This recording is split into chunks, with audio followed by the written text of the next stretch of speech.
get to, and we will start with this one. Sophie Turner, it's reported by People Magazine. A judge dismissed her wrongful retention lawsuit against her estranged husband, Joe Jonas, on Wednesday.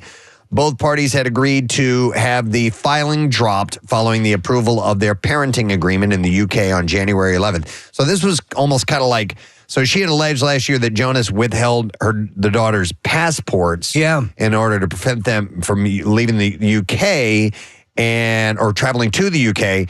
And so she was kind of like, that's like kidnapping kind of, you know? And so that's been all dropped, apparently. I mean, it's so wild when this whole relationship began. It was so magical, and they were in love, and then you have this. They're fighting over the kids and all that stuff. It just degenerates so much. I think that they have leveled off, and I think cooler heads have prevailed. I hope so. Which is the smart way to go about things. So we will see how that continues on. According to Entertainment Tonight, things are not over for Jacob Elordi and Olivia Jade. Despite many outlets recently reporting that they broke up again. Olivia Jade. That's Lori Loughlin's daughter. Is that Lori Loughlin's daughter? Right. Isn't Olivia Jade Lori Loughlin's daughter? Wasn't she involved in that whole Varsity Blues scandal? The Varsity Blues scandal? Maybe so. I think, listen. My daughters? Rambo, you got your pulse on everything. I got it. Yeah. The pair first started dating in 2021 and broke up in 2022 before getting back together in May of last year. And apparently they are still going strong. So that is the latest. I'd love to be a fly on the wall when they get into a deep conversation. On that. Emmy winner Hannah Waddingham didn't let criticism get in her way. The Ted Lasso star had revealed recently that a drama teacher once told her that she would, quote, never work on screen. She said, I had one drama teacher that said to the whole class, oh, Hannah will never work on screen because she looks like one side of her face has had a stroke. Oh, my God. What a great teacher. Great teacher. She shared so ugly. This comment adding fuel to her fire. She said, I thought I will do it. Come hell or high water, I will work on screen. Despite her... Despite her determination, the Game of Thrones actor admitted that these words also gave her a complex for years. It got under her skin and it bothered her. When someone tells you look like you had a stroke. Yeah. No, she's a beautiful woman. She's statuesque. Christmas special. She's like poured into this gown. This amazing. I love her. I do too. I really love her. She seems like a cool person, somebody you want to hang out with. Yeah. Multi-talented and, beautiful. She's got the whole package. And that face that kind of slides on one side. It kind of slips. Sexy. I noticed this yesterday. I really thought Pierre was having stroke. Oh my God. I did too. Show, we did the crossover. Pierre was here and he was... he's talking and we saw one side of his face wasn't really moving much. And I said, did you go to the dentist? And he's like, no. And then I was like, uh-oh. Yeah. But he had some kind of a sinus, a nasal infection or something like that. And so we're like, whoa, okay. But seriously, Kathy, I thought when he said he hadn't been to the dentist, I was like, uh-oh. Well, I said... Witnessing this happening? Belt palsy. I said to him, I go, look at me, smile, because I needed to see if it was moving. And then he was like, no, it's the sinus infection. It was Waddingham syndrome. Yeah. In front of your teacher. Yeah, where half your face lights up. Now, speaking of that, Succession actor Sarah Snook, another gorgeous woman, opened up to the UK Times about an awful experience she had on the set of a movie that she didn't name. She said after she was chosen for the role, she said that the casting director told her, we don't really want you because you're a nobody, but the director and the writer think that you're good for the role. So what we'll do is we'll change all of you so that you're marketable. We'll whiten your teeth, darken your hair. We'll give you a personal trainer so you can lose weight and look the part. And she said, in order for me to be successful, I have to be all the things that aren't me. Then a producer reprimanded her in front of the cast and crew for having the tiniest bit of chocolate cake.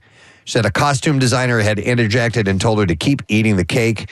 All the while, she said, I was dying inside while this person was saying this to me. So, in the early days of the studio systems of MGM and Warner Brothers, I mean, you'd be put on a track. They would own you. And, that's why actresses like Judy Garland, singers, got addicted to drugs. Yep. They literally had kids on weight loss drugs. Yep, exactly. So some of that in some form kind of continues a little bit. But at least they weren't as ugly as Waddingham, I got to tell you. Now, speaking of physical transformations, Kanye West has kicked off a new year with a big change as the rapper has reportedly replaced his teeth with titanium dentures. No. Oh my God, dude. So I watched the documentary that he was in. Yep. I can't believe he did that because he had spent so much time with like braces and putting his retainer in that. How do you know? Because I watched the documentary. And he had braces as a kid or as an adult? as an adult. Yeah. It's almost as if he's mentally unstable. Isn't that kind of weird? Yeah. But maybe he's got a, Steve, what do they call it when you're Dysmorphia? body dysmorphia? Maybe that it's something similar to that. According to a photo, the rapper can be seen sporting a pair of metal dentures on the top and bottom rows of his gums. The surgical procedure reportedly cost him a whopping $850,000, with a source claiming the rapper's new grill was more expensive than diamonds. So this is a fixed thing. Teeth were, at least in the articles I read, teeth were removed and replaced and locked in with this thing. Yeah. By the way, He looks like Jaws from the James Bond movies. Well, in fact, he mentions that, Steve. Yeah. His vision, according to, he posted a photo of himself wearing his new dentures on Instagram, and he later alluded that his new mouthpiece is being inspired by the James Bond villain Jaws in a subsequent post in which he shared a screenshot of results from a Google search of the character. So I'm looking at before and after. It's called, they're saying it's a before and after picture. I don't know how far before, but like his before teeth and the after teeth, I guess what Casey was talking about, are, I mean, they look good, but like before teeth were not terrible. So like he it doesn't look like he ever really had terrible teeth. And I guess it was something that bothered him. So he wanted to fix his teeth and then pulled them out and put this in. Titanium dentures, which were designed by West, were reportedly implanted by Beverly Hills surgeon Dr. Thomas Connolly, who was going on about his experience of having the hitmaker as a patient. He said that he was a pleasure to work with every step of the way. He said his vision for designing unique art transcends the dental progression. Oh, come on. The marriage of his vision with dental science has created a new look that is epic. Is that a violation of the dental code? I mean, Somebody did it. I guess cosmetically you can do what you want with your teeth, but I mean, it's kind of loony. Yep. No, it's very loony. It looks ridiculous. Well, that's what he wants. All right, moving on. The Brentwood house where Marilyn Monroe lived and died is one step closer to becoming a historical cultural monument. The Los Angeles Cultural Heritage Commission unanimously voted to declare the Spanish-style home the only one home that the actress ever bought herself. They can have declared it a historic property.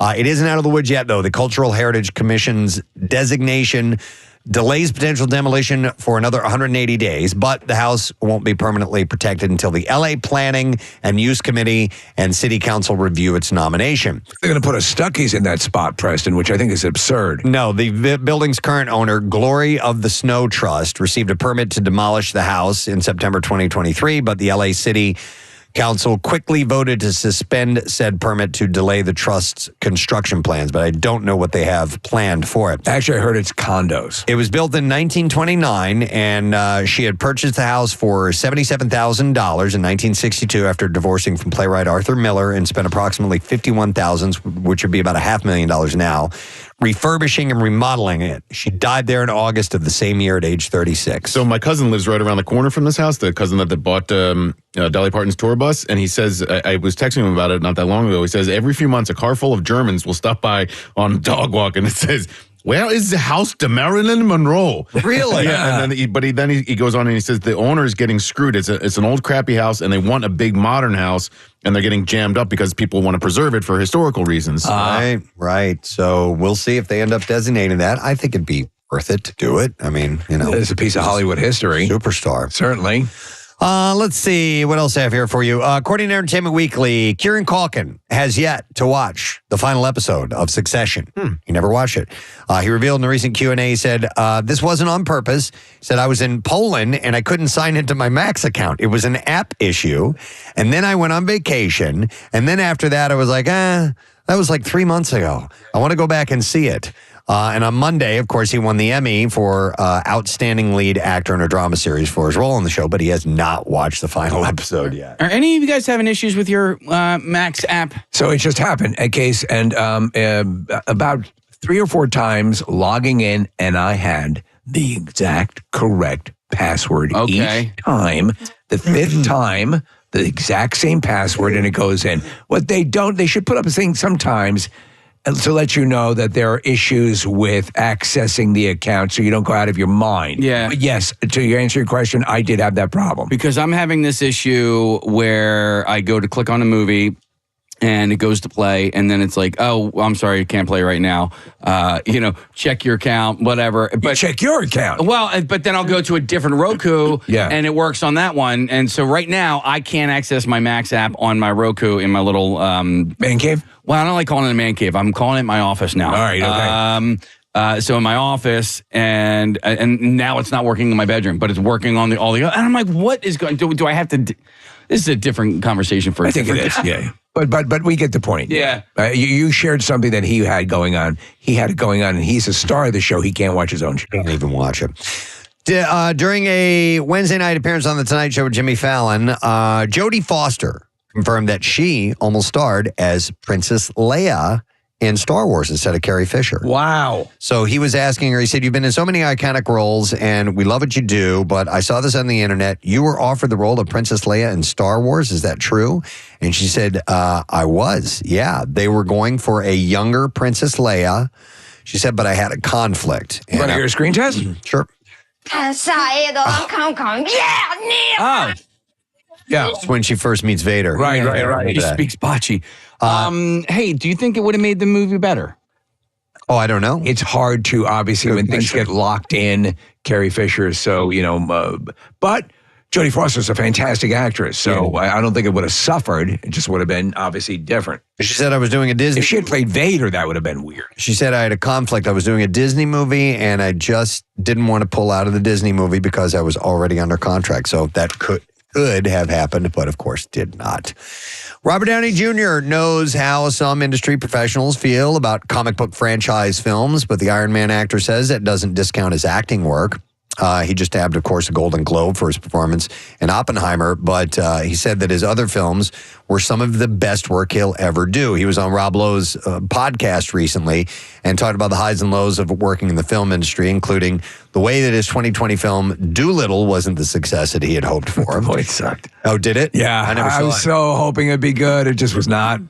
He said, I felt so exposed after being in the cocoon of Marvel, where I think I did some of the best work I will ever do, but it went a little bit unnoticed because of the genre. It's cool he thinks that way, and you can tell in the performance. You can tell, I mean, it's weird to think of that as the golden era of Marvel cinematically now, but yeah, they were all on their game. Of course, those guys, I'm sorry, Preston. No, go ahead. Were those guys partying together in the 80s? Rob Lowe and RDJ? Good question. Probably. Right? I mean, he would have been part of that Brat Pack. Yeah.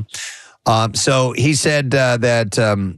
Of course, Tony Stark revitalized his career. He said, I felt like, in a way, I did myself a favor because the rug was pulled so definitively out from underneath me, and all the things that I was leaning on as opposed to what my understanding of confidence and security was, boy, did that evaporate, and it rendered me teachable. And he said, the crazy thing is, they say when the student is ready, the Nolan will come. I mean, the teacher will come. And that's what happened. So he's great in Oppenheimer. He's fantastic in it. Well-deserved accolades. Yep. All right. One of Disney's signature comedies, Wizards of Waverly Place, is getting a sequel. Was that in your wheelhouse? Were your kids watching that? Absolutely. All right. Disney branded television has ordered a pilot for the follow-up, which is executive produced by original stars Selena Gomez and her small screen sibling David Henry. Gomez will guest star in the pilot for Disney Channel as the character that helped launch her career, Alex Russo, with David Henry reprising the role of Justin Russo as a series regular. The revival pilot comes from the writers and executive producers Jed Elenoff and Scott Thomas, who are behind another Disney Channel comedy spinoff, Raven's Home.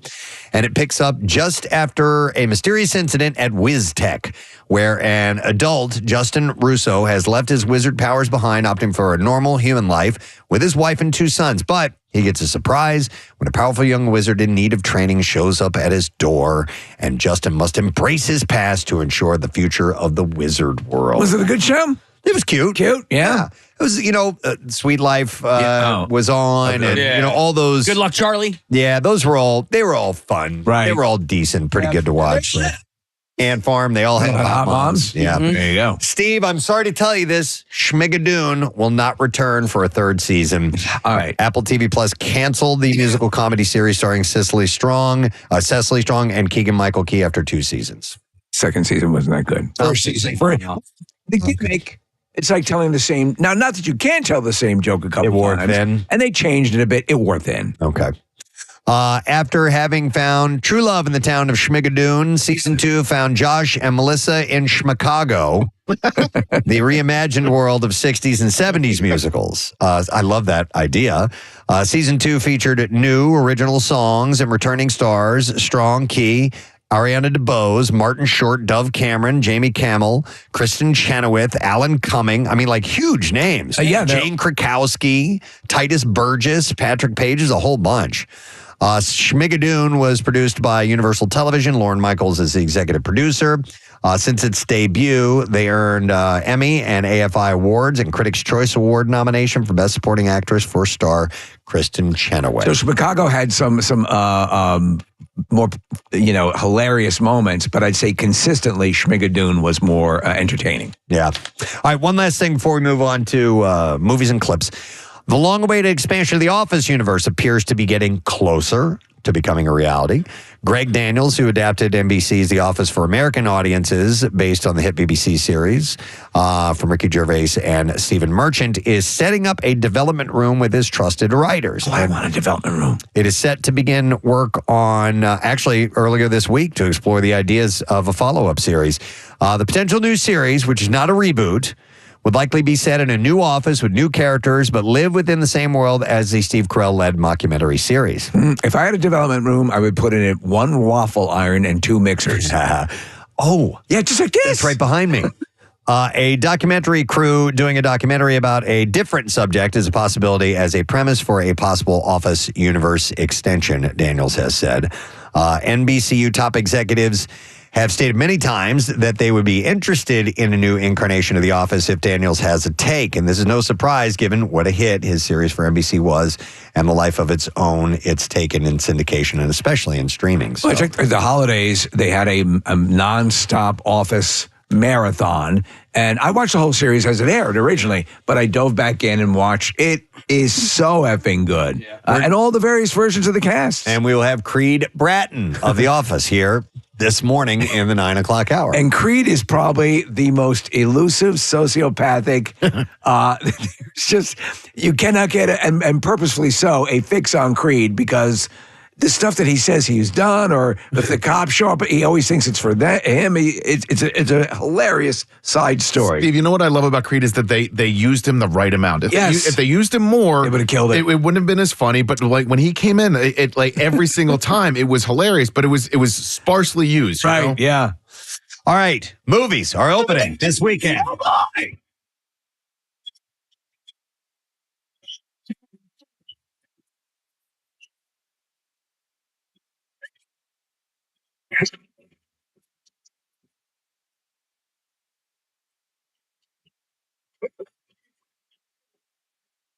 All right, which brings me to you, a rom-com starring Lucy Hale, Nat Wolff, and Brittine Oldford. It's about 2 romantic burnouts, Jane and Will, are immediately drawn to each other at a mutual friend's wedding. And after a disastrous hookup in the coat room, the two spend the next 24 hours together, trading candid confessions of messy histories and heartbreak on the off chance that this fling might be the real thing. Hour and 38 minutes long, rated PG-13, limited theater release, and the Rotten Tomatoes score is 69%. Not bad for a rom-com. Also opening is ISS. It's a sci-fi mystery starring Ariana DeBose, John Gallagher Jr., and Chris Messina. Tensions flare in the near future aboard the International Space Station as a worldwide conflict breaks out on Earth. Reeling from this, the astronauts receive orders from the ground. Take control of the station by any means necessary. Hour and 35 minutes long.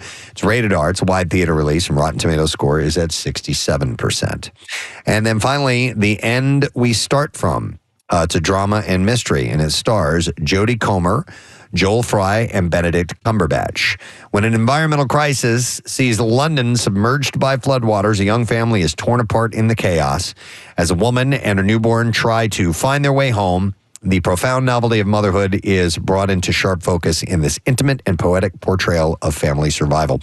Hour 42 minutes long, rated R, wide theater release, Rotten Tomatoes score, a nice juicy 84%. And we're ready for the clips now. Whoa. Has Been Hotel is centered around the daughter of Lucifer, who, in an effort to reduce hell's overpopulation, opened a rehab for misfit demons. And in this clip, seasoned actor Keith David talks about the adult cartoons that shaped his life. When I was growing up, we had Fritz the Cat, Heavy Traffic, Cool World. This is like the offshoot of that. And it fascinated me. I was like, okay. And we get to sing too? Oh, yeah. And the music is great. It's like an animated version of a Broadway show. Yeah! I love that guy, Keith David, in Something About Mary. He's the dad. Yeah. Is that the Frank of the Beans? The first 4 episodes of Has Been Hotel are streaming now on Amazon Prime. Here's the next clip. This week's SNL host, Jacob Elordi, is known for his serious and manipulative characters, but has yet to show off his comedic chops. And here, Jacob's Saltburn co-star, Carey Mulligan, confirms he'll do great. Oh, very funny and very silly and such a sweetheart. I mean, literally the sweetest boy. I love him. And when I met him, I didn't know he was going to be so nice because in Euphoria, he's so terrifying. But he's the best. He's going to crush it. Yeah. Jacob hosts SNL this weekend with musical guest Renee Rapp. You guys watch Saltburn yet? No, I know everyone. Though I see it's now a big meme on social media about the ending that you keep touting as something that has to be seen. Yeah. There's 2 different things towards the end of the movie. The very, very last scene is pretty entertaining. And then there's something that happens like 10 or 15 minutes before that. I know you're dying for us to watch it so that we can talk about it. I know. I get it. I do. Maybe. Should we do a live viewing party? We should do that. We should do that. All right, we got a lot going on today. So let's break and come back. We got a number of guests. We have our last Clearwater word of the day, and your chance to join us is spring training. We're making food here in the studio. We're going to do some things with cookies and milkshakes, and we have the Connoisseur and a new mini melts flavored a bunch. So all that with snow falling in our area. We'll be back in a moment, so stay with us this morning. Sherry's Berries are of that ilk. I just want to give them some more free advertising because they have this amazing salsa and guacamole dip. I don't even want to talk about that. You just made a mess in my mouth. I know I just said you that. You just made a mess in my mouth. How am I going to explain it to my mother? I told you he would do that. He's a football player. Did he give you that line about the big game? Damn it. He made a mess in your mouth, didn't he? Start the countdown clock for when that is isolated and repeated many times. I know she is. It's like goo. Goo. Goo. Did he leave goo in your mouth? Oh, gross. Go back to the strawberries. I want to talk about the strawberries. Yeah, because now he messed it all up with salsa and guacamole. Yeah, I'm thinking let's go back to sweet and savory. The deep fried brownie is glorious. But she's just saying chocolate covered things. In general, and trying to do it yourself. It's hard because you have to know what's going to be the right consistency. Kathy, you end up on Pinterest with nailed it. Yeah, exactly. You know, what is this guy saying? I just hit the button. Oh, Jesus. You just made a mess in my mouth. I'm going to need that over here. I know you are. I know you are. That'll go next. It was the day I would never forget. That'll go next with the ball sacks are yummy. Right? Ball sacks are yummy. You just made a mess in my mouth. Ball sacks are yummy. You just made a mess in my mouth. Ball sacks are yummy. You just made a mess in my mouth. Ball sacks are yummy. I can't do the stutter thing. Well, you might be ball able to. Ball sacks are yummy. You just made a mess. You just made a mess in my mouth. Ball sacks are ball sack. You just made a mess. You just made a mess in my mouth. Ball sacks are yummy. You just made a mess in my mouth. It's like Max sacks are yummy. Do it slowly. Okay. Even sexier. Okay, here we go. All right. Oh wait. You just made a mess in my mouth. Ball sacks are yummy. You just made a mess in my mouth. Okay. Sounds a little Mandy-ish. It does, doesn't it? Oh, dear Lord. What were we talking about? Just made a mess in my mouth. No, it's Hi, my name is Mandy, and you just made a mess in my mouth. Hey, director Jennifer Lee hinted that Elsa may get a girlfriend in Frozen 2. What? Yeah, she said. That's why it's called Frozen 2 Cold Cooter. She said, where we're going with it, we have tons of conversations about it, and we're really conscientious about these things. Listen, I can help warm that thing up. She said You let Cold Cooter go.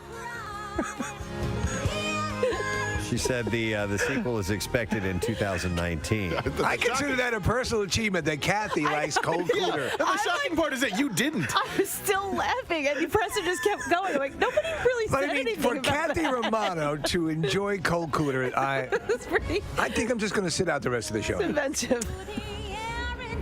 Kristen Bell and Idina Menzel have signed on to reprise the roles of Anna and Elsa in Frozen 2. So They always say this stuff, but they never follow it. This is the Spider-Man where he's going to be gay. Yeah. They never You know do it. There's a show, I forget the name of it, but Jace is watching it, and one of the kids in the show has dads. And two dads, and It's a Disney show, isn't it? I can't remember. It's Disney, a cartoon. I can't remember. oh, yeah? Crazy Family or like Loud Family or something like that. And We watched a show called My Two Dads. Yeah. but I was just surprised. He just watches it like he didn't. It was just normal. Like this one kid has two dads. This other kid has a mom and a dad, and it was just. Mommy, did you hear Elsa's a lesbian?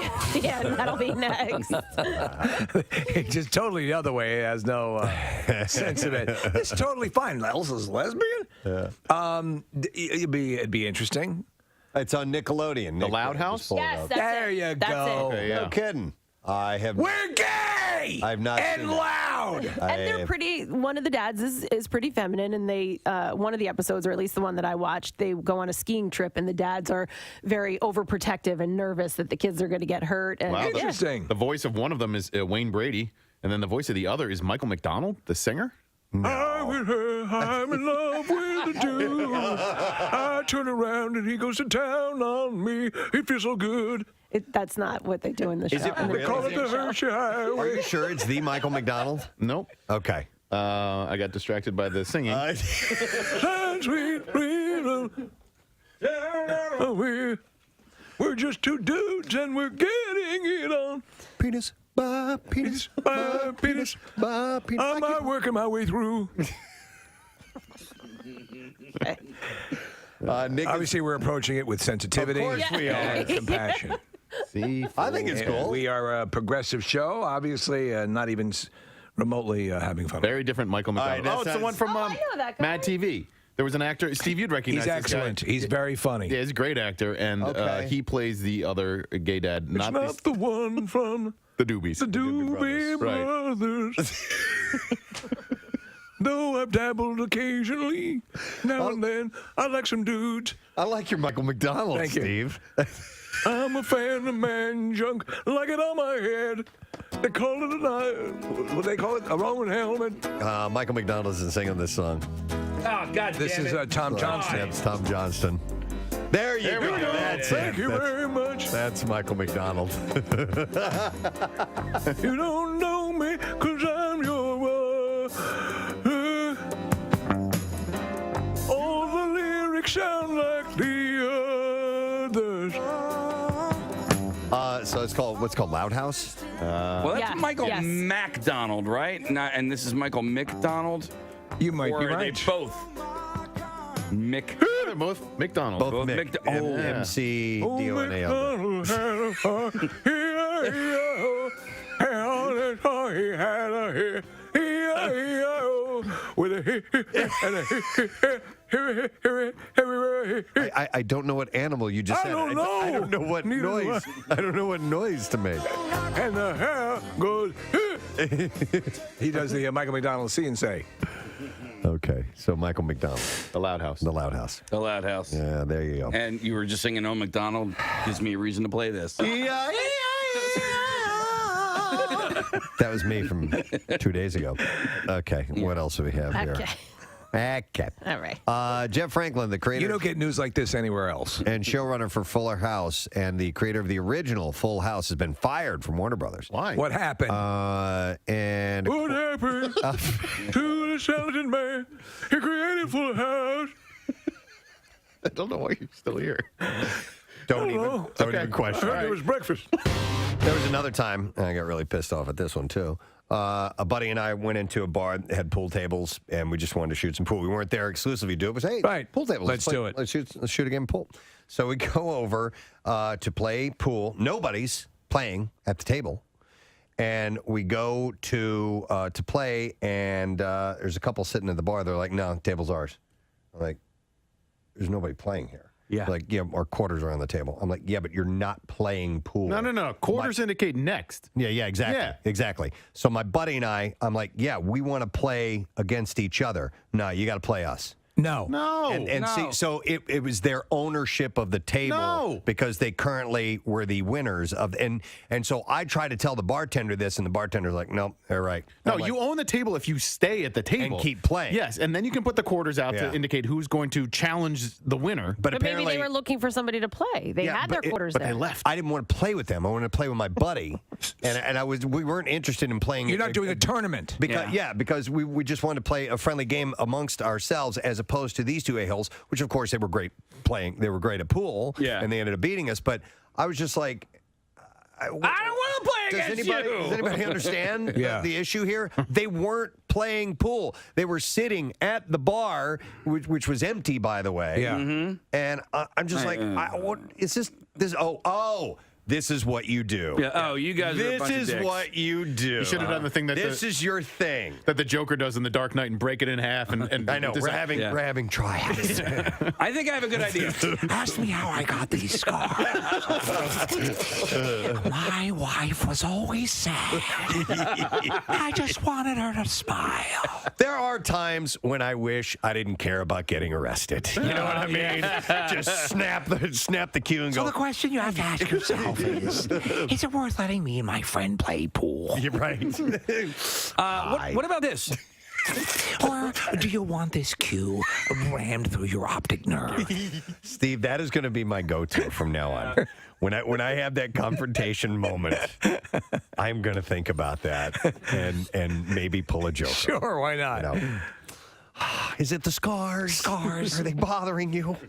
Just wanted her to smile. I love it. But some people did have to make a night of it on Friday. And one of the stories that we didn't get a chance to hear was from our intern, Christy, because she was up at the Cardboard Classic with us and made a break for it on Friday after the Cardboard Classic. And we heard, now I've already heard the story, but I'll let her tell you. I haven't, yeah. That she ended up having to stay with a stranger, that a stranger took her in, is what I heard. Right. So I started asking her about it. I'm like, we should hear this story on the air. So, Christy, you left.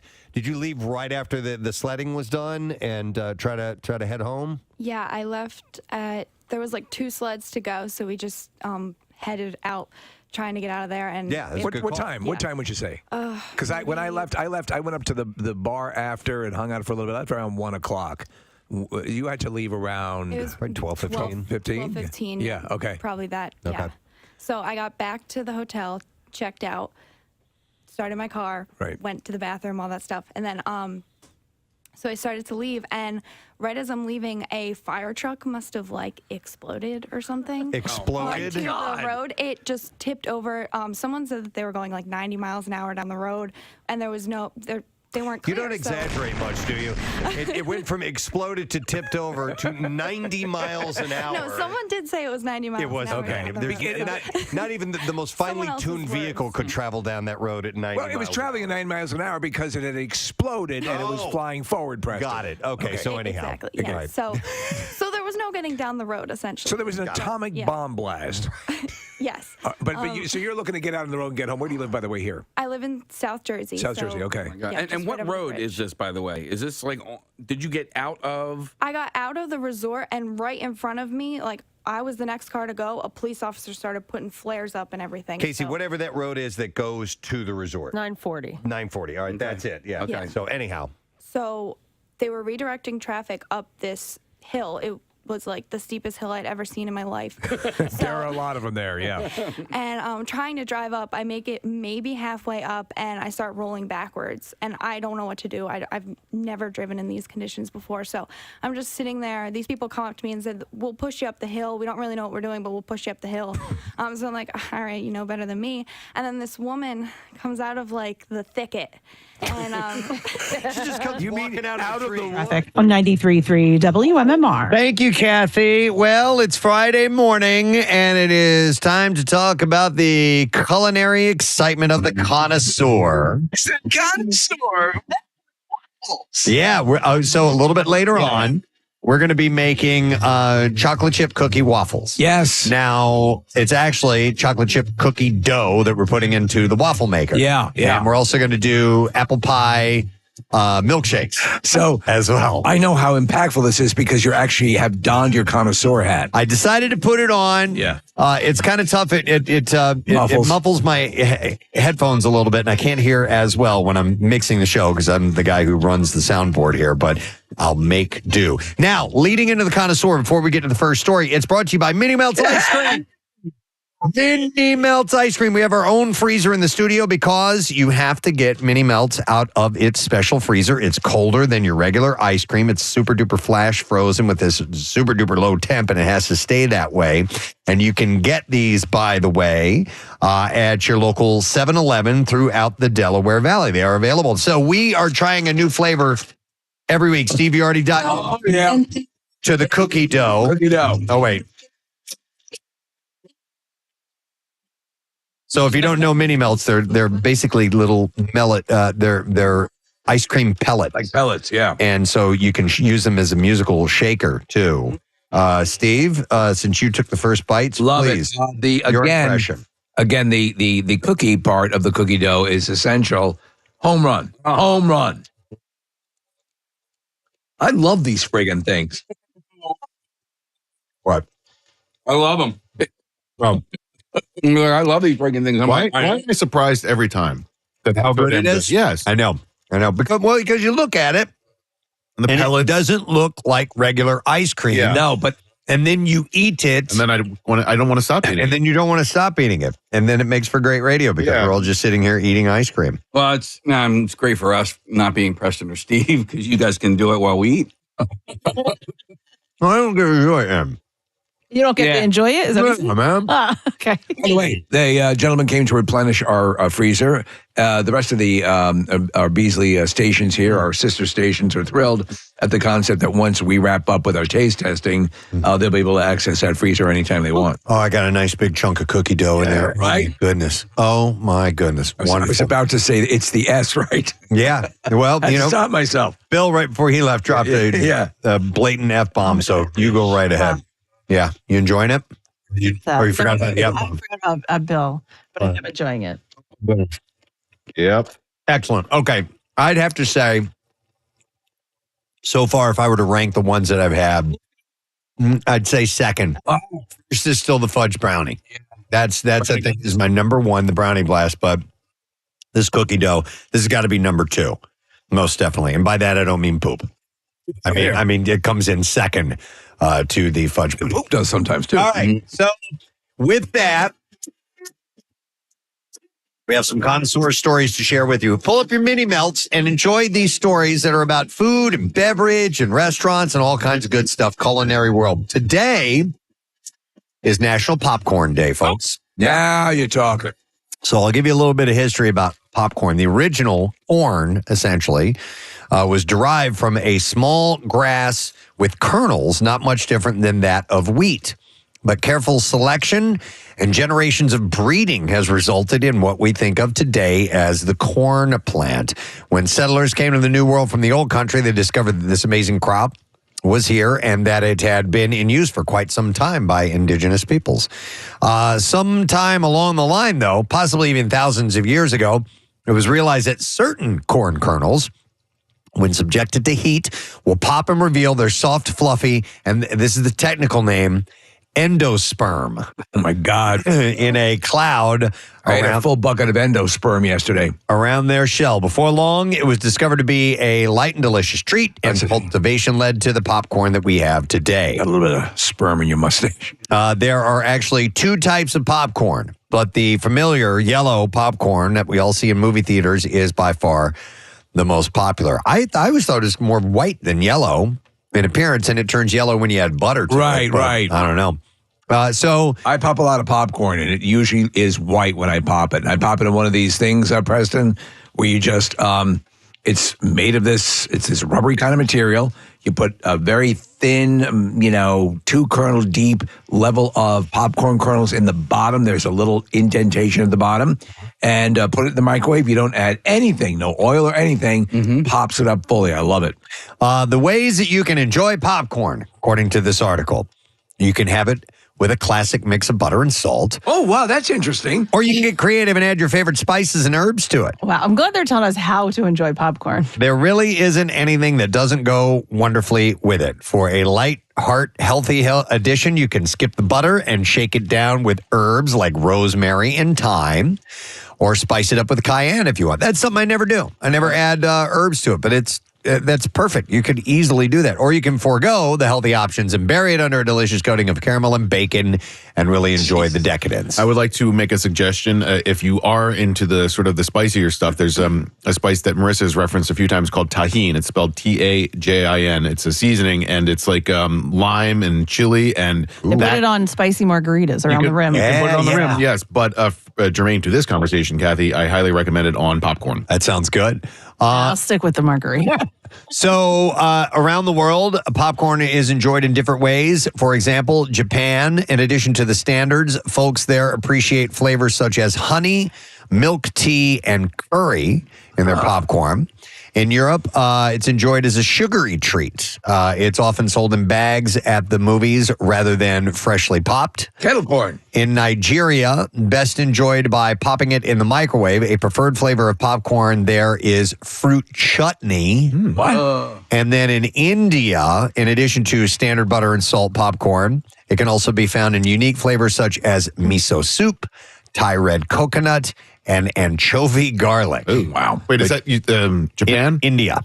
India has, wow, okay. That's what it says. So now miso soup may not be indigenous to India, but they like that flavor apparently mixed in with their popcorn. So I would imagine you could do all kinds of stuff. You could probably take, have you ever had like ranch flavored popcorn? I would imagine you could take ranch dressing mix and sprinkle that on your popcorn, and that would get that flavor. So I don't go over the top with my flavors. The ones I'm a kettle corn fan, caramel corn I'm cool with, and then my always go-to is the traditional butter and a little bit of salt. How about the cheese varieties? I'm not a white cheddar dude. My wife loves them now. Oh, yeah. White cheddar or orange cheddar. Yeah. All those white. Smart food? Smart food? Yeah. The company It's that the makes brand. That's the brand? The Okay. white cheddar popcorn. So, yeah, all different kinds of stuff. National Popcorn Day. Enjoy, friends. All right, movie clip time. Ace, what are we giving away? I don't even know. A bunch of stuff. We got video games. You got beer. Okay. Got tickets for Flyers Lightning. All right, let's see if you can identify what movie this clip is from. Here it is. You know what I'm going to have for breakfast?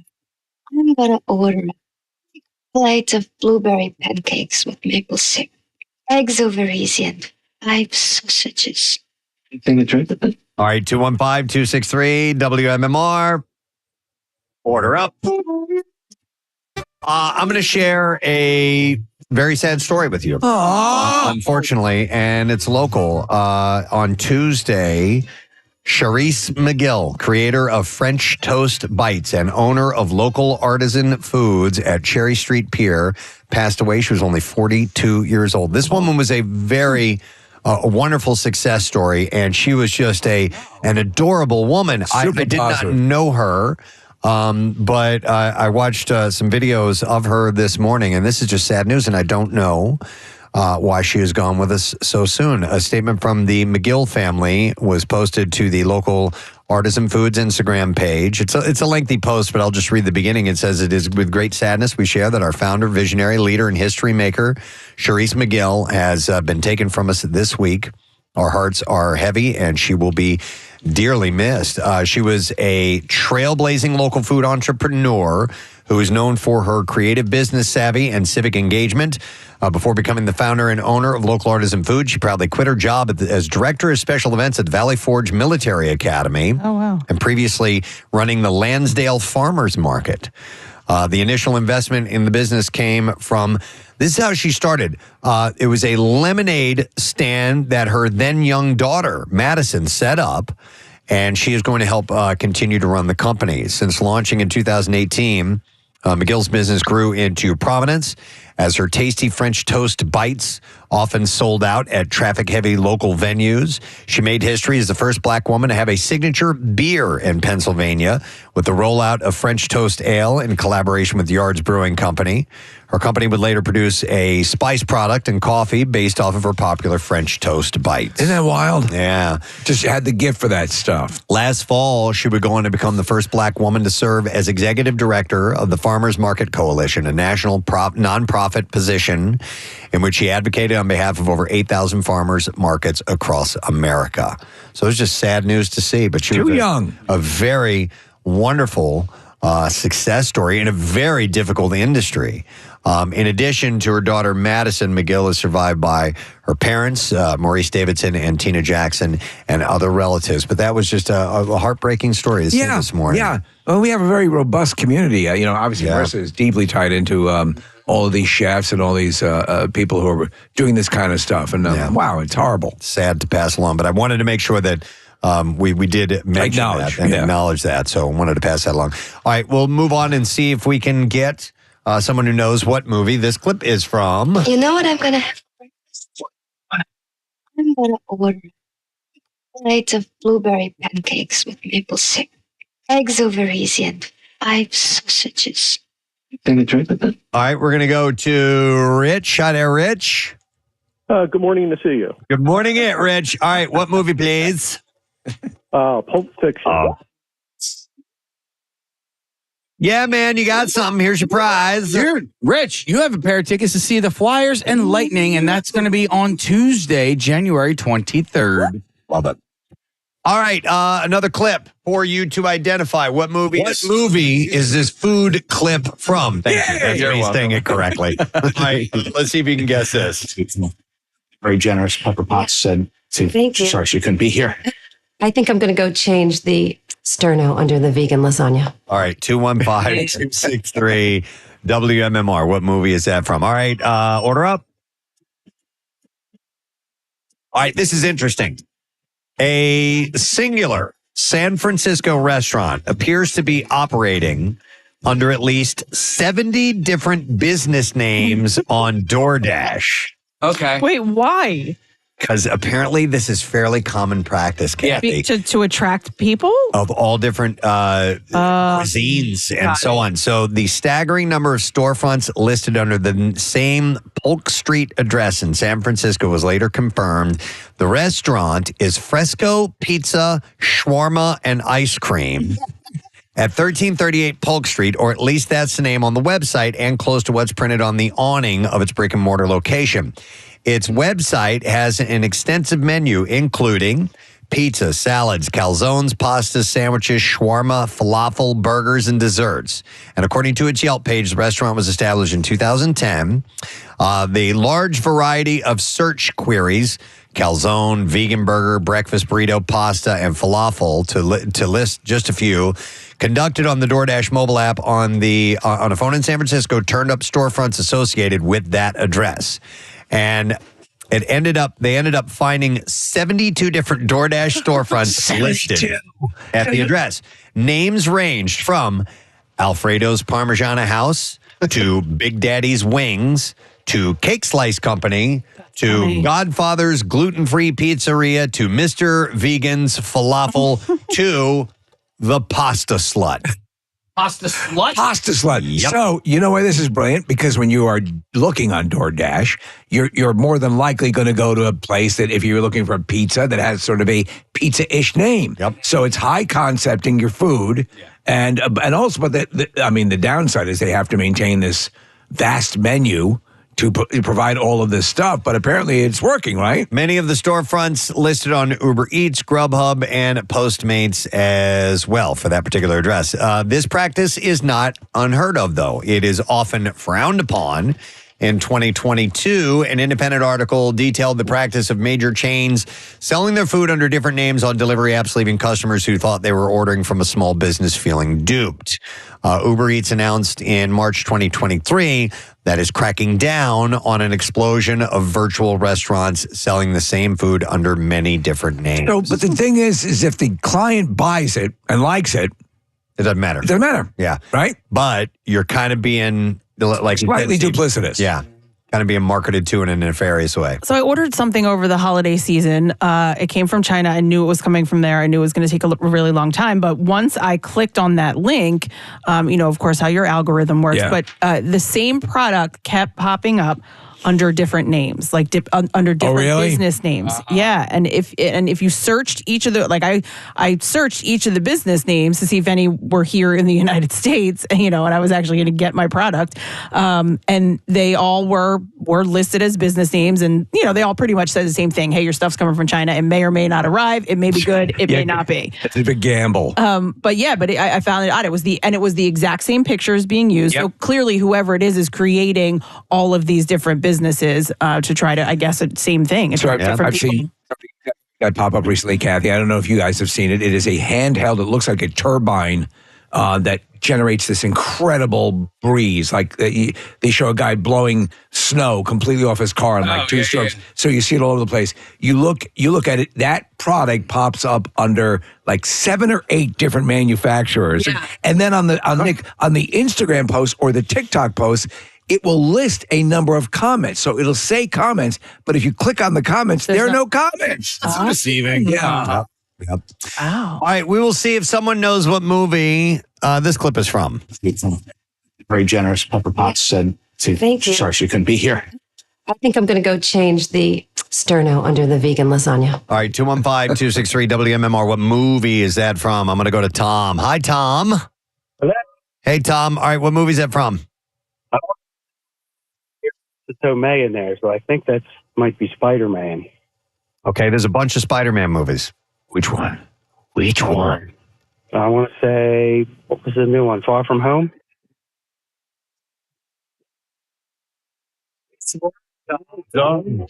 Here's what we have.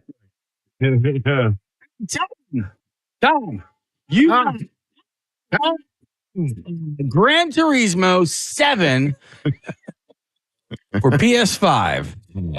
All right. That's it. All right. Yeah. Excellent. All right. Next movie clip. All right, let's see if you can identify the movie from this particular food or beverage clip. What is this from? You ever been to Del Frisco's? They cater. So for lunch, I would love a 20-ounce porterhouse steak, medium, maybe a little bit charred, with all the trimmings, palm frites, asparagus, butter squash. You and your palm frites. 215-263-WMMR. Order up. All right. I'm glad that they mentioned frites in that particular story because this ties into that. And Steve, I was thinking of you when I saw this because you like steak fries. Love steak fries. A new steakhouse is coming to Fishtown. It's called Medium Rare, a restaurant chain with 6 locations. It'll make its Philadelphia debut on Frankfurt Avenue in Fishtown in late 2024. The chain operates in Washington, D.C., New Orleans, Maryland, and Virginia. Medium Rare is known for its steak frites. And it says here, according to its website, that is the only dinner entree offered. They only offer steak fries? It's what it says, but it's called a steakhouse. So I think I find this a little misleading. Perhaps it's what they're best known for. Or maybe it's the only side? Side, yeah. It says here that it's the only dinner entree offered. So I find that hard to believe. I did not dive in any deeper. If anybody wants to look up Scumbag medium rare, the website for the restaurant, maybe you'll find out. The restaurant, it says, also offers desserts, a weekend brunch menu, and a full bar with wine, liquor, and 4 beers on tap, including the Belgium beer Delirium Tremens and 3 locally brewed draft beer. Check it right now, Preston. I'm on hornyasians.com. Okay, tell me what you find. At least 19 new food and drink establishments opened in Fishtown last year. So it's continuing to boom. Not all those will last. It's just the way the industry works. But we'll see. Also expected to open in Fishtown this year are a Shake Shack. I love Shake Shack. And a Sweet Green, as well as the Dominican restaurant Mamawana Cafe. Lovin'. And Georgian fine dining spot called Quinto, and Essen North, the second location of Essen Bakery. So Sweet Green is a salad place, yes? Don't know. I would guess so. There's one in Wayne. It's like a. Is it on Lancaster? Yes, it's right. It used to be Pan Quotidien. Okay. Steve. Yeah, Okay, and and it's like oh man, I'm trying to think about something sort of like, but not just salads. Okay. And Medium Rare has a bunch of different locations, Preston. But I'm looking at the menu. They don't have anything actually written on the menu. I'm looking at the menu. It says set menu. Right. And it's just 3 things. It's bread, a mixed green salad, and a steak with hand-cut fries. Okay, so that's all they have for now. Could you imagine? Reasons. So. If you have a restaurant, and Gordon Ramsay always does this when he goes in and does the restaurant, reclamation, and he helps get them on track. He'll go in 9 times out of 10 to a place, Preston, and he'll look at the menu and he'll say, "You're serving too much. Yeah. Refine it down." Could you get by with just that? And obviously, if they were incredibly good at doing just that, they could succeed. But could that work? Maybe, except that restricted. Not a restaurant, not a sit-down restaurant. By the way, their website shows pictures of steaks and stuff like that. So I don't think it's other sides and things like that. But you remember like Boardwalk fries? That was all French fries, right? And stuff like that. But I mean, it wasn't a sit-down nice restaurant, so I doubt it, Steve. So although Medium Rare got to start in the Cleveland Park neighborhood of Washington, D.C., the chain has roots in the Philadelphia region.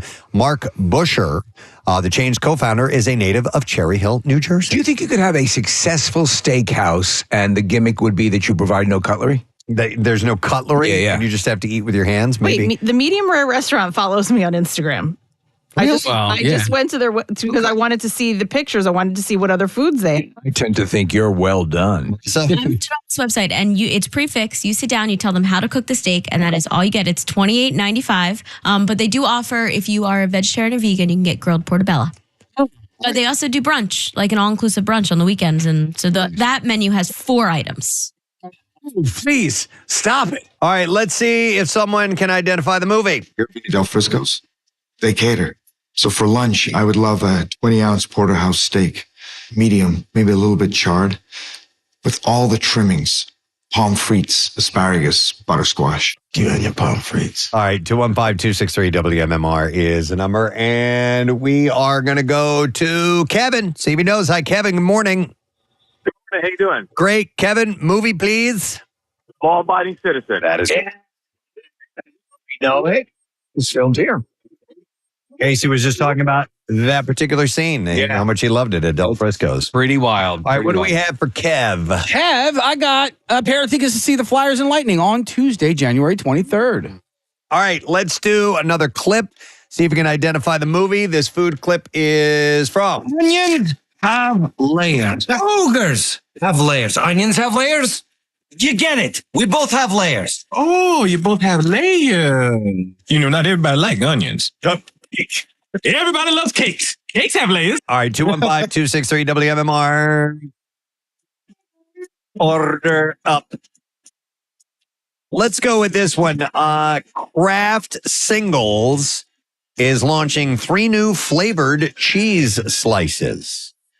New varieties include jalapeno. Could be down with that. Garlic and herb. Could be down with that. Not bad. And caramelized onion. Could be down with that. I'm down with all. That's a troika. Now, I wonder, though, if it will be just, artificial flavoring. Or will there be little pieces of garlic and herb and little pieces of caramelized onion and little pieces of jalapeno? Because if not, I ain't buying I it. want to see pieces. Yeah. You know what I'm saying? When it comes to the individual slices, where they're wrapped, do you have a preference for that, or do you freak out if they're? Because I have Swiss cheese slices I got from the deli, and they're not individually sliced. Right, individually wrapped. Individually wrapped. And at some point now, they have morphed into a block of cheese. Oh, really? Yeah. I guess it depends on the cheese. It depends on the type of cheese, whether it's cheddar or American or Swiss. I don't do the individually wrapped slices anymore. I used to. I grew up on that as kids, and I didn't grow up here, so I grew up with orange American cheese. Sure. I didn't grow up with white American cheese. When I got here, that was a total novelty to me. I'm like, wow, this tastes even better. No, I prefer the deli slice. All right, yeah. All right, so Steve, same as you, but I order from the deli this cheddar horseradish, which I really like. And in between each slice is a little piece of parchment paper. Yes. And so it helps you peel them apart. And my mouth is watering a little bit because I love that kind of cheese. Cheeses stick together. That's right. Swiss must be a culprit. As you're trying to peel off one, they'll break. Yeah. You ever get that? Where It gets under your fingernail sometimes. God damn you. God damn you to hell. I hate. Life is terrible. She's apart. Little slices get stuck on my fingernails. It's like the bamboo shoots me I can't use. There will be new varieties of the Kraft cheeses before the end of the month that you'll be able to find in a supermarket near you. So jalapeno, garlic and herb, and caramelized onion. The scope of what we're talking about here and what the connoisseur represents. Yeah. That we can be so people get it. Yeah. They get food is a common thing. Oh, yeah. We've talked about Yeah, this. everybody eats food. But everyone makes poop. Yeah. For things. I tried to add in legitimate restaurant and actual culinary things, and I throw in the junky stuff. When you decipher why this segment works, it's because we all connect on food, man. We all eat. So my fiance was not feeling so hot the other day, and she had requested a grilled cheese sandwich. So I channeled my inner Jon Favreau, and I went all out and did as much butter as I could on either side of the bread, a little bit of American, a little bit of cheddar, a little bit of shredded Mexican, and I moved it around with my hands. I was trying to mimic the movie as best as I possibly could. Chef. Do you know? All right, so let me ask you. My favorite, and I think you're going to connect to this, Preston. One of my favorite cinematic grilled cheese scenes is. It's a film that both you and I love. Devil Wears Prada. Oh yeah, he makes it with Jarlsberg. Yeah, that's right. Yeah. He's making this. It's like there's got to be $8 worth of Jarlsberg in this sandwich. That does look pretty. Yeah, I still got to call this guy from Idaho. He's the listener of the show. He will not write down his grilled cheese recipe. He will not put it in in writing. He has to tell me because it's this secret. It's this or that secret. Okay, so I'll tell you this: if you were to replicate the scene from Reservoir Dogs with Tim Roth, and you could get it out of him. Oh, yeah, probably. Steelers wheel. All right, let's see if somebody knows the answer to the movie. What movie this clip is from? Layers. Have layers. Onions have layers? You get it. We both have layers. Oh, you both have layers. Not everybody like onions.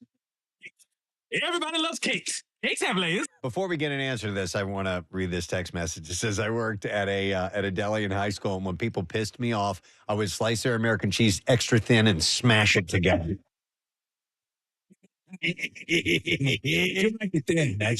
I'll go to Rachel. Hi there, Rachel.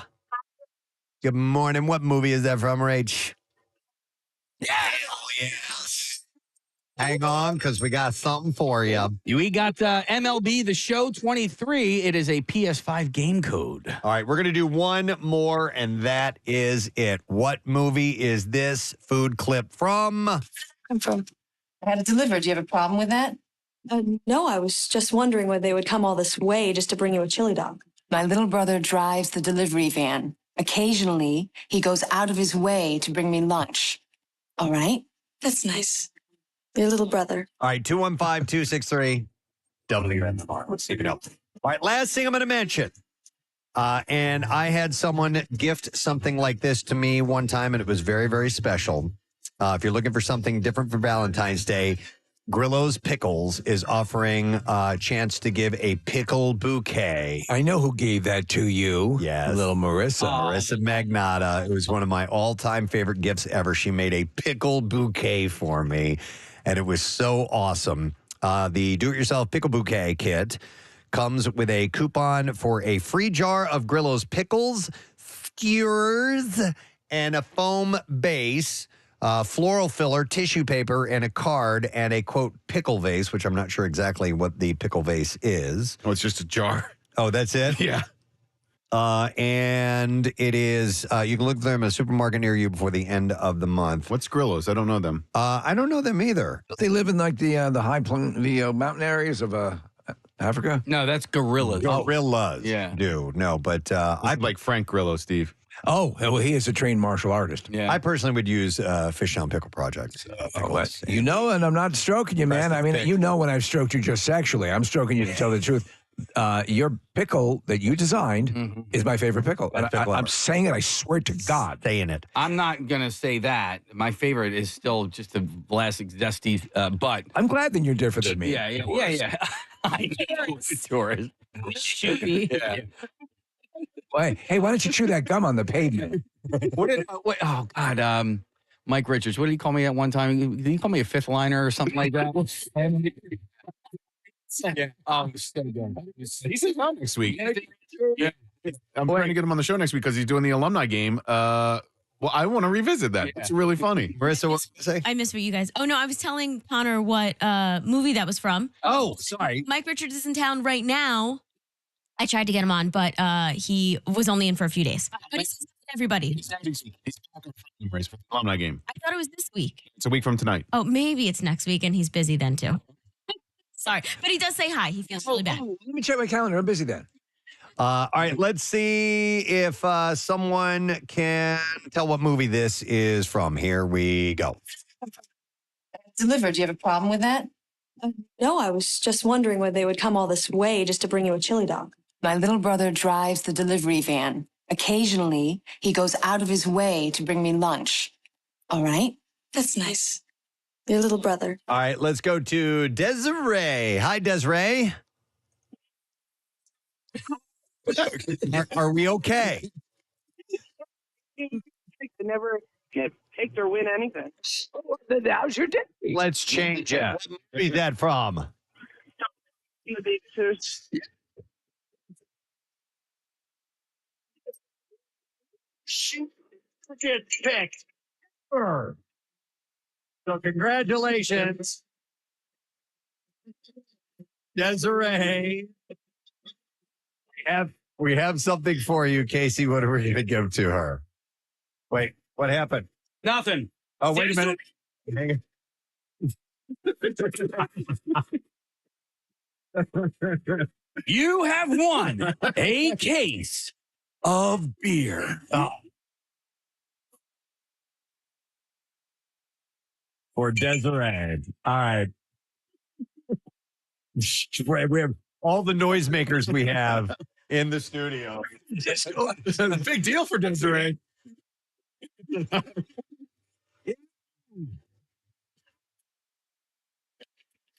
Desiree!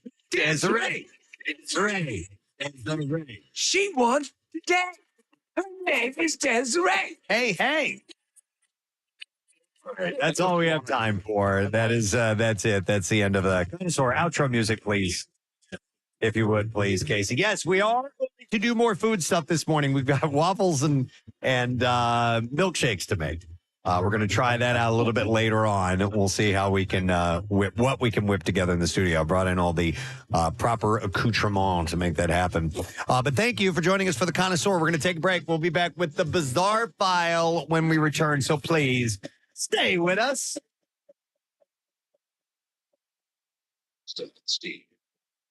It appears to me that she was coming out.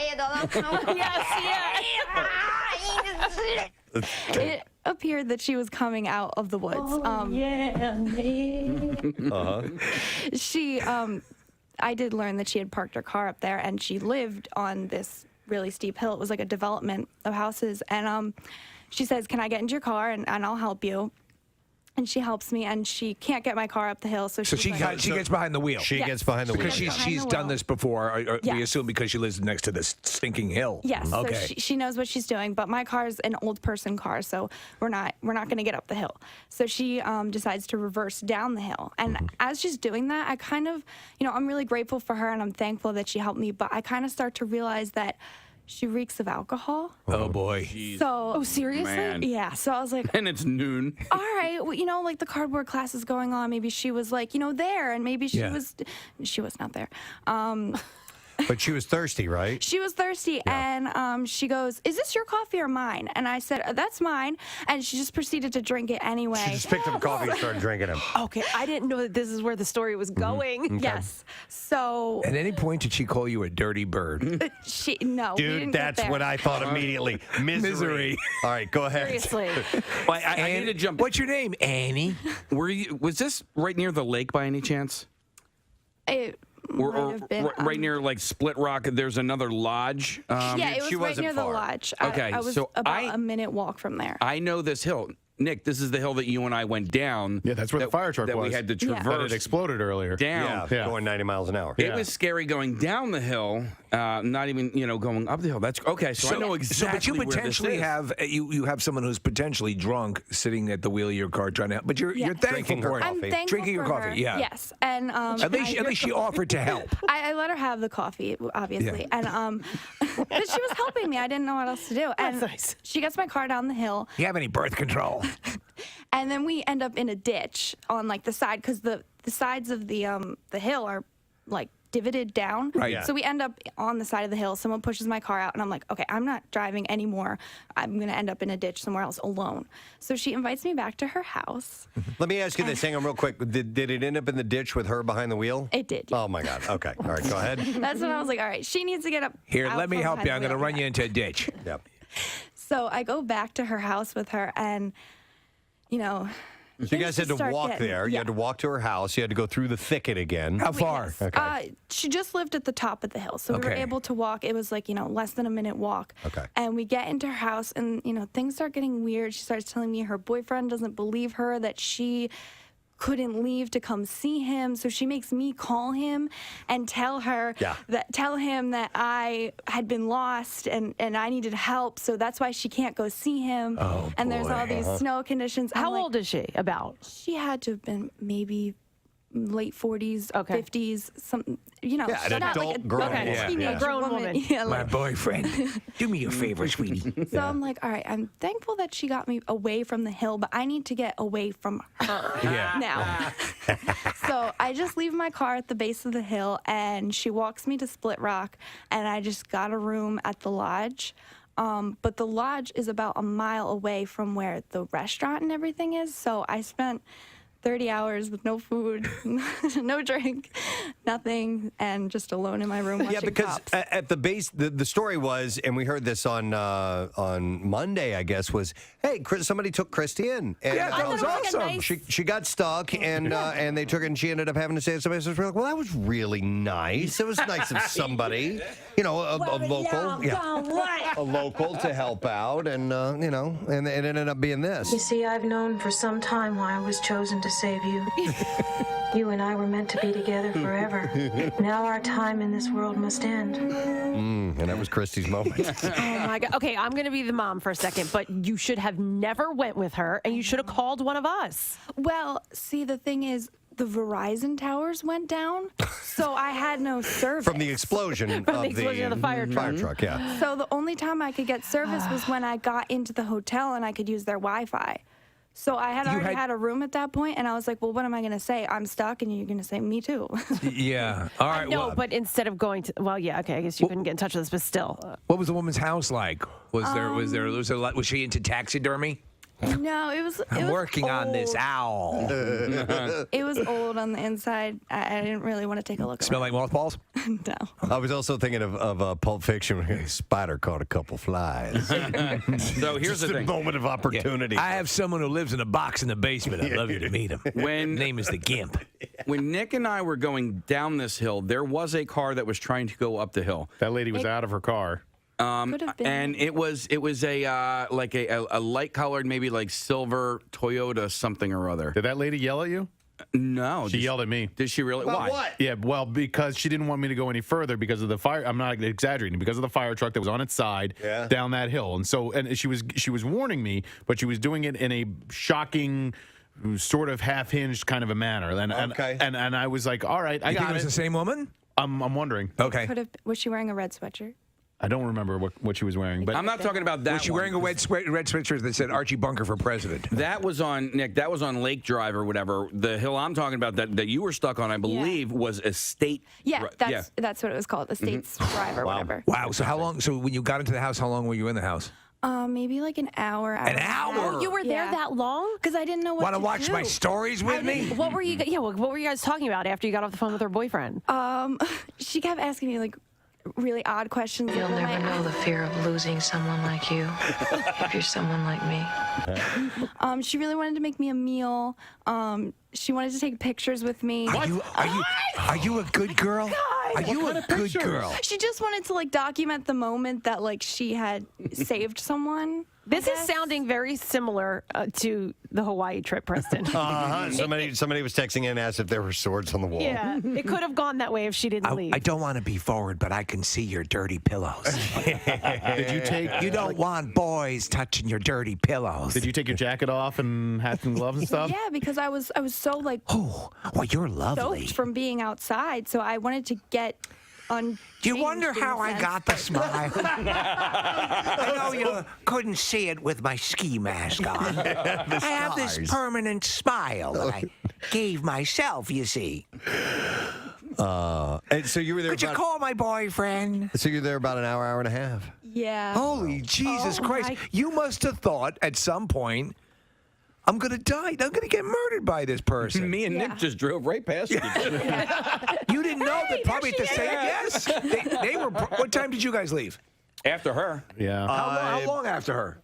I left around 12:30, 12:45. Did you go up that hill? No, I didn't go that way. Yeah, I went all the way around and then ended up finding where Casey was. They ended up coming the opposite way, so they were going down the hill. She was going up the hill. I was trying to get back to the turnpike on the south side of Boulder. I felt pretty bad because on my way back to Jack Frost, after I tried to get on the Northeast Extension, I came back and I'm coming through the entrance, and there was a white, I don't know if it was like a Suburban or something like that, that was in a ditch so far so that it was laying on its side. I saw that. Did you see it? Yeah, I saw it too. I came upon it, Kathy, and Sayadala Kong Kong. No, I came upon it, Kathy. It must have been shortly after the windshield wipers were still going. They had flashers on. Oh, wow. And I couldn't stop. I wanted to help, but I'm like, if I stop, I'll get stuck too, and it's just going to make the problem worse. So I just See you later! I know. Good luck! I felt so bad, but I thought that I would. That's when the wood split. Oh, she's got it. Yeah. I thought that it would compact the problem if I stopped, and then with the next day when we checked out and left, it was still sitting there. Yeah. So I'm like, okay, I wouldn't have been able to done anything anyway. That thing was fully on its side. What could you Was have there done? anybody in it? Because when I passed it, I don't know. There were people helping someone out of it. So Yeah. there was like I guess Jack Frost security or somebody was assisting. There had to have been somebody still. Wait, did you go back to the resort? No, this is on the way to the resort. Oh, because there was this is across the highway. There was another vehicle, a similar vehicle on its side, exactly as you're describing. Okay, but the wipers were still on, the lights were, the flashes were on, so it was still running. So people were probably inside of it. When you were going through the wallet, yeah. I just. I had to make a decision. Some money, credit cards. Quickly, and I decided to keep going. Nice. Yeah. New app, new iPhone. Wow. Well, that's interesting. It's. I'm glad you got out of there, though, Christy. Me too. I could see you, yeah. It sounded pretty bizarre. Are you a good girl? Yeah. Oh my God! Don't do that ever again. Yeah. Did you get her number at least? I did, yeah. She wanted me to text her when I got home, but I didn't because I was afraid she was going to. Hi, Christy. It's me from the mountain. You remember me? Her name was Mary, by the way. Mary's Yeah. my name. I wonder if she remembers. Yeah. Oh, yeah. Well, she documented pictures and everything. No, we did not take pictures. I refused. Really? So what, was she looking for a selfie? Did he give you that line about the big game? Damn it.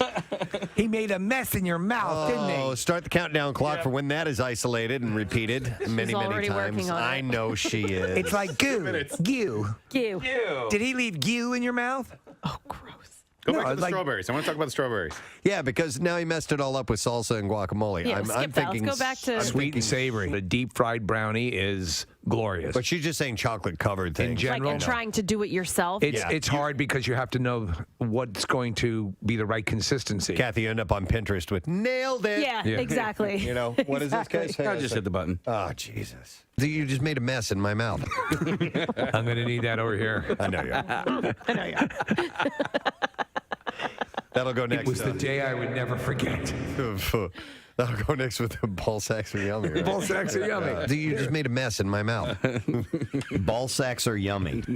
You just made a mess in my mouth. Ball sacks are yummy. You just made a mess in my mouth. Ball sacks are yummy. I can't do the stutter thing. Well, you might be able to. Ball sacks are yummy. You just made a mess. You just made a mess in my mouth. Ball sacks are. Preston and Steve's Clearwater word of the day. All right, our final word is catch. CATCH.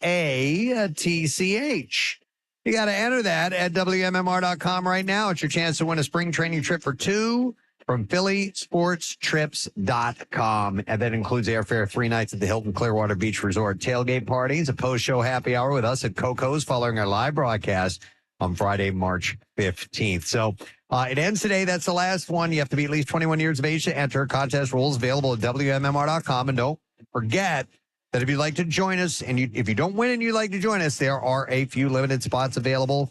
Go to PhillySportsTrips.com to reserve your spot and travel with the pros. We got to get a look at traffic. It's got to be getting funky at this point because we're starting to see more and more precipitation.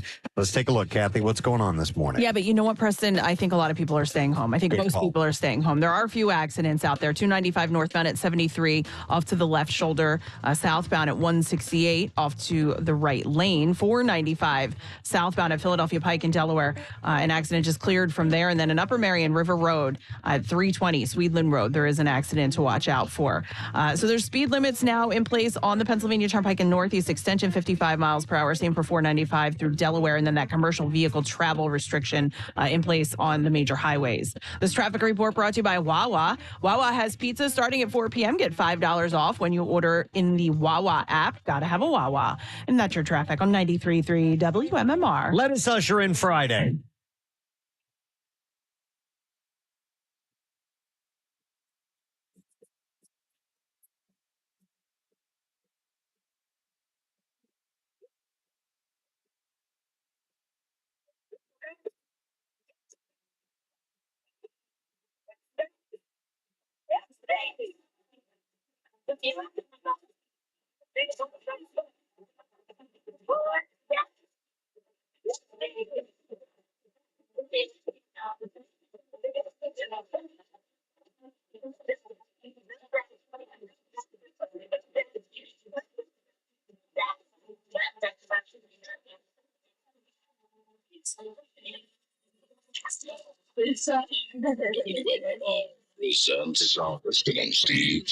So funny.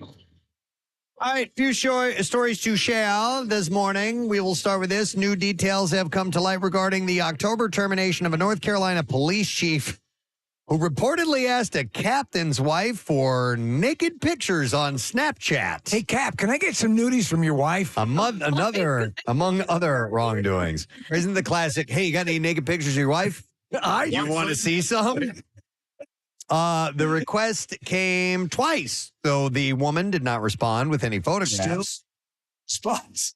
Town manager Nathan Bennett wrote a letter to the chief and said, your conduct in attempting to pursue a romantic relationship with the wife of one of your subordinate officers is reprehensible. To actively solicit that relationship is unforgivable and put your entire department in the town of Mark Hill at risk. Well, wait a second. The captain reportedly provided Bennett with screenshots of the messages Clark sent to his wife, and Bennett then solicited an independent investigation of the former police chief's conduct with the department. Seen a lot of words, but no vag. Clark apparently admitted to sending the messages when Bennett confronted him. Bennett added that Clark's dishonesty with him and the investigator left him no choice but to terminate the former police chief. I mean, that's you would think you would just know that ways to keep your job. Yes. Yeah. Here is a follow-up story for you. A former American Airlines flight attendant, we talked about this, was criminally charged Thursday and accused of using a phone to secretly record a young girl in a plane lavatory. How creepy. The girl discovered an iPhone affixed to a toilet seat with a large sticker about the seat being broken to partially conceal it. And this was on a flight from Charlotte to Boston. Estes Carter Thompson III was arrested Thursday by the FBI in charge of one count of attempted sexual exploitation of children and one count of possession of child pornography. We believe Estes 1 and 2 were perverts as well. Prosecutors said investigators also discovered videos of 4 other minor girls also using the facilities on planes. Wow. Where he worked, so he was doing that. Pretty savvy of her, though, to determine that was going on. Yeah. Thompson was immediately withheld from service after the incident and has not worked since, American Airlines said.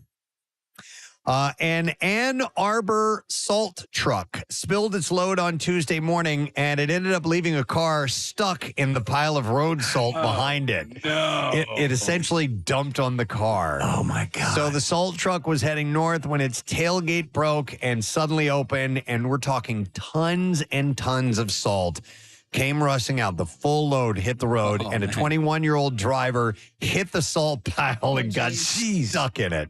The car needed to be towed. There were no injuries. Police advise the driver should leave plenty of space when behind a salt truck or a snow plow. So be careful. Here is another follow-up story.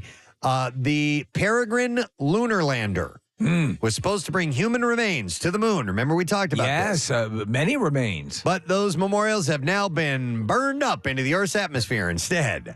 After launching on January 8th, the Peregrine experienced a leak, which made arriving on the moon an impossibility. Instead of allowing the spacecraft to float in space, it was returned to Earth over the South Pacific and burned up in the atmosphere, along with all the ashes and everything. So I'm assuming that there wasn't any refund, right? Well, some paid almost $13,000 for the remains to be sent to the moon. But I would imagine, as it is risky anytime you're talking about space travel, there had to have been something in the contract that said if there's a malfunction, then we're not liable. Yeah. I'm guessing. I don't really know. Gene Roddenberry ashes mixed in there as well? Yeah, there were, Steve. Arthur C. Clarke, too. Creator of Star Trek, the writer of 2001 A Space Odyssey. Yeah. Yep, so gone and gone. This is sad news. A 75-year-old man who avidly hiked up Mount Baldy died after he fell off a cliff at the treacherous peak on Sunday.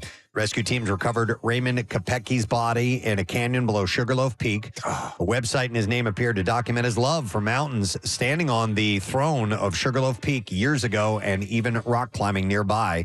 Search and rescue teams that work the area said the area is dangerous even for experienced hikers. Mount Baldy is known as a difficult climb? According to this, the Eric Vetri, commander of the search and rescue, said it's not your normal hiking area. It does require some extra skills and expertise that many folks don't have when they get up here. It's a little safer is Mount Toupee right next door.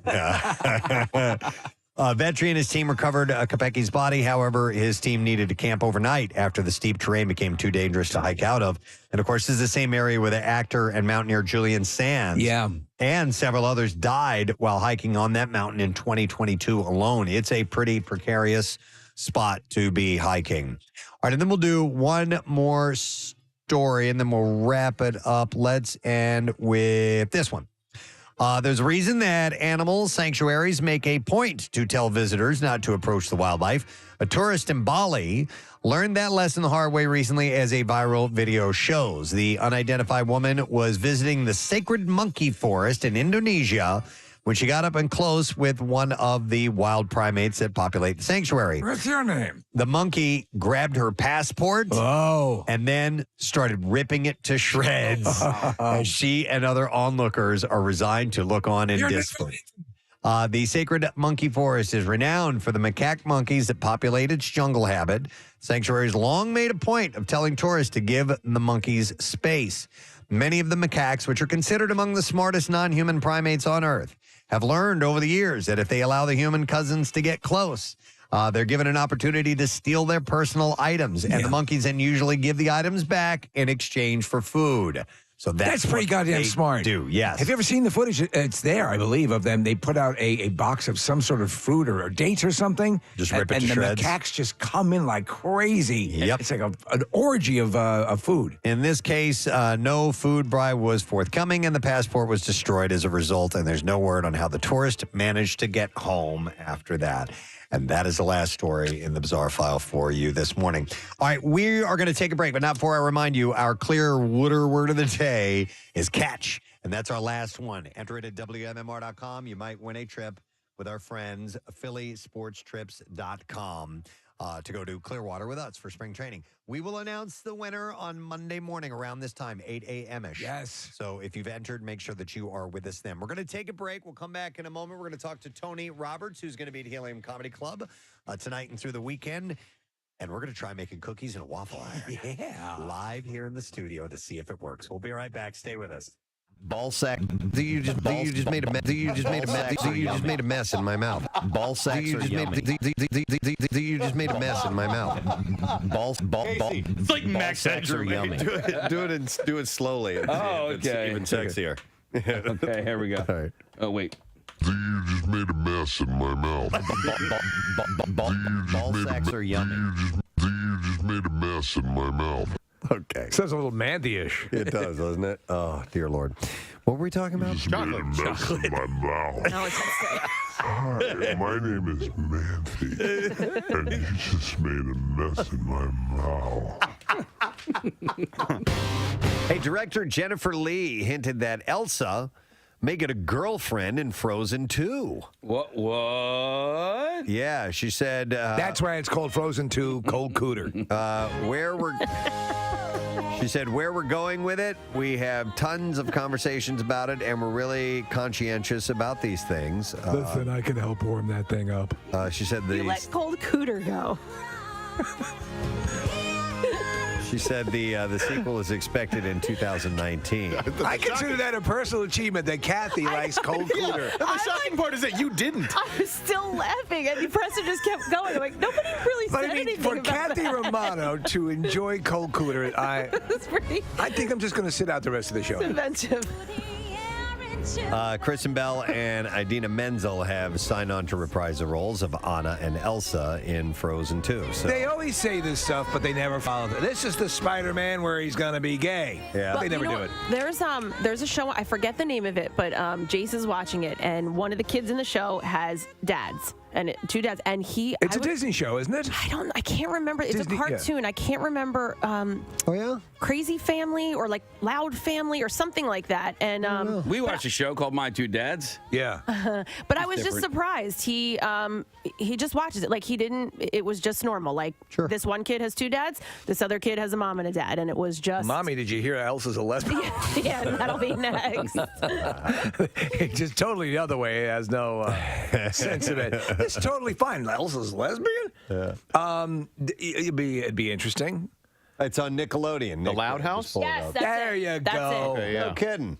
We're gay. I've not and seen it. loud. And they're pretty. One of the dads is pretty feminine, and they one of the episodes, or at least the one that I watched, they go on a skiing trip, and the dads are very overprotective and nervous that the kids are going to get hurt. And, Wow, yeah. Interesting. The voice of one of them is Wayne Brady, and then the voice of the other is Michael McDonald, the singer. I'm in love with a dude. I turn around and he goes to town on me. It feels so good. That's not what they do in the show. Is it in the really? Call it the Hershey Highway. Are you sure it's the Michael McDonald? Nope. Okay. I got distracted by the singing. Sweet freedom. We're just two dudes and we're getting it on. Penis. Bye, penis. Bye, penis. Bye, penis. I'm not working my way through.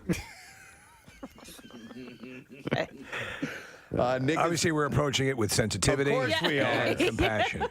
See, I think it's cool. We are a progressive show, obviously, not even remotely having fun. Very different Michael McDonald. right, Oh, it's the one from I know that guy. Mad TV. There was an actor, Steve, you'd recognize He's this guy. excellent. He's very funny. Yeah, he's a great actor, and Okay. he plays the other gay dad. It's Not not the one from the Doobies. the Doobie Brothers. Though I've dabbled occasionally, now and then, I like some dudes. I like your Michael McDonald, Thank you. Steve. I'm a fan of man junk, like it on my head. They call it what they call it, a Roman helmet. Michael McDonald isn't singing this song. Oh, God This damn is it. Tom Johnston. That's Tom Johnston. There you go. That's Thank it. you That's- very much. That's Michael McDonald. You don't know me, cause I'm your all the lyrics sound like the others. So it's called Loud House? Well, that's Yeah, Michael yes. MacDonald, right? Not, and this is Michael McDonald. You might Or be are right. they both? Mick. They're both McDonald. Both Mick. Oh, M-C-D-O-N-A-L. He had a hair, with a I don't know what animal you just I said. don't know. I don't know what Neither do noise. I don't know what noise to make. and the hair goes. He does the Michael McDonald see and say. Okay, so Michael McDonald, The Loud House. the Loud House. The Loud House. Yeah, there you go. And you were just singing "Oh McDonald" gives me a reason to play this. That was me from 2 days ago.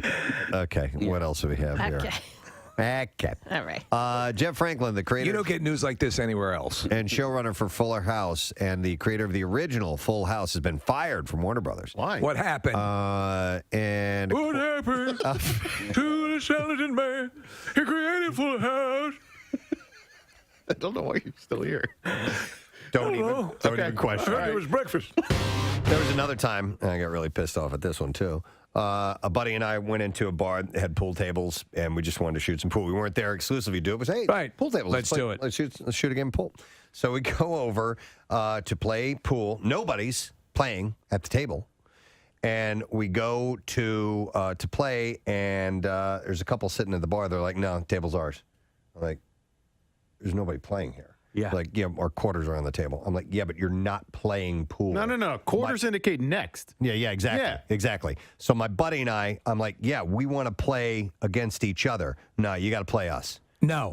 And see, so it was their ownership of the table because they currently were the winners of, and so I tried to tell the bartender this, and the bartender's like, nope, they're right. No, I'm like, you own the table if you stay at the table. And keep playing. Yes, and then you can put the quarters out Yeah. to indicate who's going to challenge the winner. But But maybe apparently they were looking for somebody to play. They had their quarters but there. they left. I didn't want to play with them. I wanted to play with my buddy, and we weren't interested in playing. You're not doing a tournament. Because we just wanted to play a friendly game amongst ourselves, as opposed to these two a-holes, which of course they were great playing. They were great at pool, and they ended up beating us. But I was just like, I don't want to play against you. Does anybody understand Yeah. the issue here? They weren't playing pool. They were sitting at the bar, which was empty, by the way. Yeah.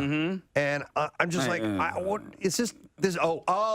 This is what you do. Yeah. Oh, you guys are a bunch of This is dicks. what you do. You should have done the thing that This is your thing. that the Joker does in The Dark Knight and break it in half. And I know. We're having tryouts. I think I have a good idea. Ask me how I got these scars. My wife was always sad.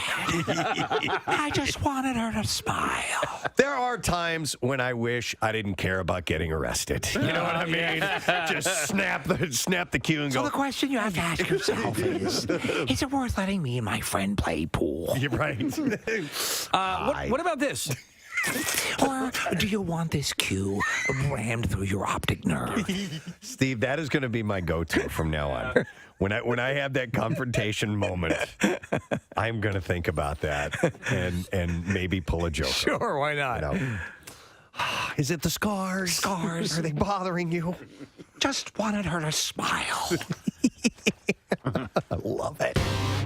But But some people did have to make a night of it on Friday. And one of the stories that we didn't get a chance to hear was from our intern Christy, because she was up at the Cardboard Classic with us and made a break for it on Friday after the Cardboard Classic. And we heard, now I've already heard the story, but I'll let her tell you. I haven't, yeah. That she ended up having to stay with a stranger, that a stranger took her in, is what I heard. Right. So I started asking her about it. I'm like, we should hear this story on the air. So, Christy, you left. Did you leave right after the sledding was done and try to head home? Yeah, I left at, there was like 2 sleds to go, so we just headed out trying to get out of there. And what time? Yeah. What time would you say? Because when I left, I went up to the bar after and hung out for a little bit. I left around 1 o'clock. You had to leave around 12, 15. 15. Yeah, okay. Probably that, Okay. yeah. So I got back to the hotel, checked out, started my car, went to the bathroom, all that stuff. And then, so I started to leave. And right as I'm leaving, a fire truck must have like exploded or something. Exploded? Onto the road. It just tipped over. Someone said that they were going like 90 miles an hour down the road. And there was no, they weren't clear. You don't exaggerate much, do you? It went from exploded to tipped over to 90 miles an hour. No, someone did say it was 90 miles It was an hour. okay. down the road. Not even the most finely tuned vehicle could travel down that road at 90 Well, it was miles. traveling at 9 miles an hour because it had exploded and it was flying forward, Preston. Got it. Okay, so anyhow. Exactly. Yeah. Right. So there was no getting down the road, essentially. So there was an atomic bomb blast. Yes. So you're looking to get out on the road and get home. Where do you live, by the way, here? I live in South Jersey. South Jersey, okay. Oh my God. Yeah, and just what right over the road bridge. is this, by the way? Is this like, did you get out of? I got out of the resort, and right in front of me, like I was the next car to go, a police officer started putting flares up and everything. Casey, so. whatever that road is that goes to the resort. 940. 940. All right, that's it. Yeah. Okay. So anyhow. So they were redirecting traffic up this hill. It was like the steepest hill I'd ever seen in my life. There are a lot of them there, yeah. And trying to drive up, I make it maybe halfway up, and I start rolling backwards. And I don't know what to do. I've never driven in these conditions before. So I'm just sitting there. These people come up to me and said, we'll push you up the hill. We don't really know what we're doing, but we'll push you up the hill. So I'm like, all right, you know better than me. And then this woman comes out of like the thicket. And she just comes walking out of the woods? It appears to me that she was coming out. It appeared that she was coming out of the woods. She, I did learn that she had parked her car up there, and she lived on this really steep hill. It was like a development of houses. And she says, can I get into your car and I'll help you? And she helps me, and she can't get my car up the hill. So she gets behind the wheel. She gets behind the wheel. Because she's done this before. We assume because she lives next to this stinking hill. Yes. Okay. So she knows what she's doing, but my car's an old person car, so we're not going to get up the hill. So she decides to reverse down the hill, and as she's doing that, I kind of, I'm really grateful for her, and I'm thankful that she helped me. But I kind of start to realize that she reeks of alcohol. Oh boy. So seriously? Man. Yeah. So I was like, And it's noon. all right, well, like the cardboard class is going on. Maybe she was like, there, and maybe she was not there. But she was thirsty, right? She was thirsty, and she goes, is this your coffee or mine? And I said, that's mine. And she just proceeded to drink it anyway. She just picked up coffee and started drinking them. Okay, I didn't know that this is where the story was going. Okay. Yes. So. At any point did she call you a dirty bird? No. we Dude, didn't get that's there. what I thought immediately. Misery. All right, go ahead. Seriously. Well, I need to jump. What's your name, Annie? Was this right near the lake by any chance? It Or might have been, right near like Split Rock, there's another lodge. yeah, it was right near the lodge. Okay, I was so about a minute walk from there. I know this hill. Nick, this is the hill that you and I went down. From 93.3 WMMR. All right, thank you very much, Kath. We have our next guest via Zoom because it sucks. I mean, it's just trying to get around right now to come in this morning for the broadcast. Our friend Meredith picks up our comedian buds and drives them all over the place, so we didn't want to put Meredith in that position. So he is joining us via Zoom, which we're very happy about, performing at Helium Comedy Club tonight and tomorrow. Please welcome our friend Tony Roberts. What's up, people? Nice to see you, Tony. How you doing, man? Looking good, looking good. Oh, thank you. That weather report, they ain't nothing but God's dandruff. You need to get gonna change. You're from Detroit, right? So this is nothing for you. Yeah, you go. I saw that. Yeah. So See, this NFC champions right already.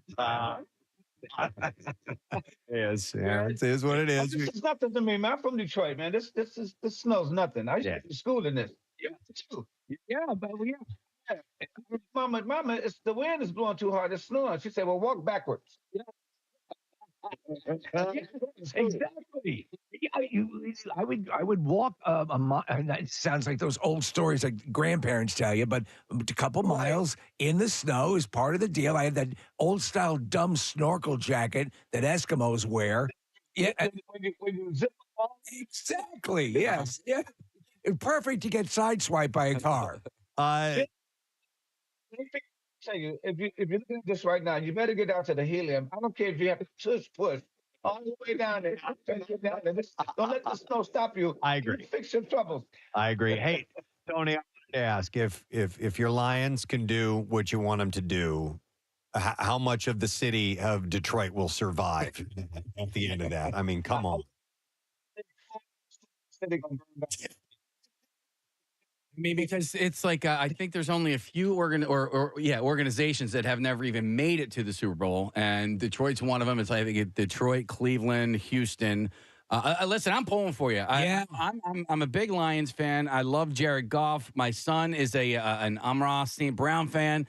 I would love to see. Here's what I would love to see. I would love to see a Detroit Buffalo Super Bowl because that would guarantee a first-time Super Bowl champion. You know what I mean? And I would, yeah. And if they do make it to the big dance, will you go? Because it's in Vegas. Yeah. Camp outside in a tent and meet two homeless people and I got to put the dirt on my face and get my sign up.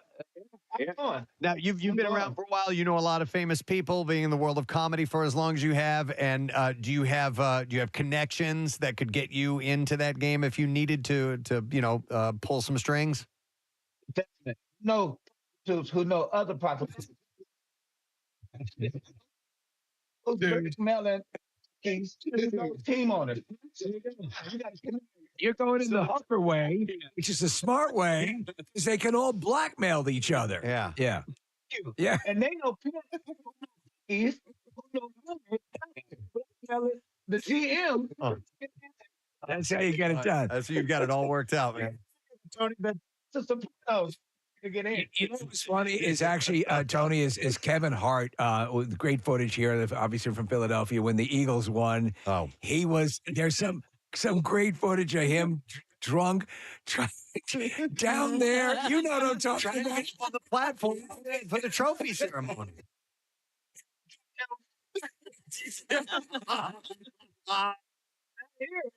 Yeah. Tony, what's your opinion of Robert Kraft going to like that strip mall massage parlor a few years ago? I mean, this guy, the owner of the Patriots, and he's going and getting a rub and tug at a place like that.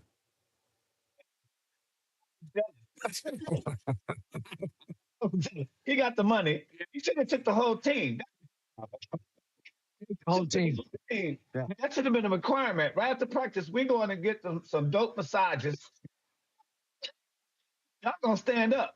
What kills me is that his driver drives him in a Bentley to the strip mall massage parlor. With tinted windows.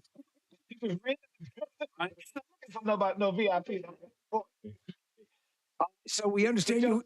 Go ahead. Did y'all see I didn't see the Cat Williams thing. Oh, yeah. You have to go on Tony T. Roberts on my Instagram and see me and my opening act, Lance Woods, redo it. Okay. We did it the next day. I play Santa Sharp, and he plays Cat Williams. You got to see it. It's the funniest thing. So Cat Williams went on this big candid assessment of other comedians that he works with, and I found it kind of riveting. But I got to see what you guys did. What? So you've been in the business for a long time. What do you think prompted that from Cat Williams? Well, me and Cat Williams have been on each other since the beginning of our career. Yeah. To sit on side of the stage before we had money or try to do anything. So last year we did 50 cities together, right? And I know Cat back and forth. He did that to stay relevant. Ah, So okay. now, some comments go out there and says time to shake up some stuff, time to piss people off. It's time for me to go on a crazy rant. So he took whatever pills he had to take. Him and Robert Kraft came out the massage parlor. You know, is that I was never quite dialed into Cat Williams, and I saw one or two specials, and I'm like, oh, now I get it. The dude brings, he brings a certain energy to it. Yeah. May not be everybody's thing, but I get it. Yeah, he's like a what was that show they used to watch? What's the talk show they used to fight all the time? Live. Morton Downey Jr. Or Geraldo or Jerry Springer. Jerry Springer. Jerry Springer. Yeah. It's a Jerry Springer, but with a perm. It's Jerry Springer. That's who he is. I wanted. He know what he's doing. Yeah. I wanted to ask you. So we got some information about you. You were in Hawaii. Were you in Hawaii on vacation recently? Yeah. Yeah, and did you do the shark diving in the cage? Did you do that whole thing?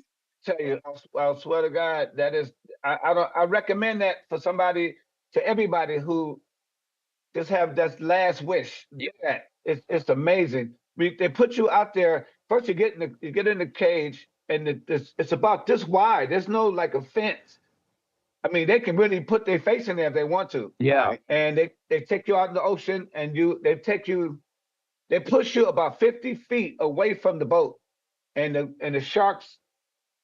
I mean, it's like a snorkel thing. Yeah. But you're in the cage, but you can hold your breath and go down at the bottom, and look them right in their face. Wow. It's about 9 big sharks, like a lot of them. And my whole leg came out the bottom of the cage. Don't do that. Don't do that. I'm gonna pee to myself. You ever scream underwater? Scream underwater. That's not like that one French fry hanging out of the container. You just, you don't even have to use your hands. Just reach over and bite it.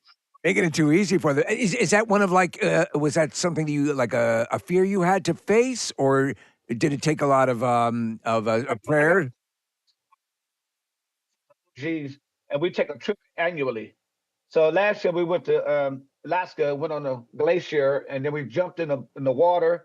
I will never do that again. Don't never do that. That is really. You ever been in an ice bath? I have not. I don't want to. It's 15 times colder than that. You think if the guy said, "Come on, y'all want to jump in the water?" They take you go down to your shorts. It was Memorial Weekend. It wasn't freezing. So this annual trip that you take with your friends, you try to do something extreme like that each time? We got to do something crazy. Wow. Okay. Yeah, so we jumped in that water. I'll tell you, as soon as I jumped in, my junk went in my body and closed the door.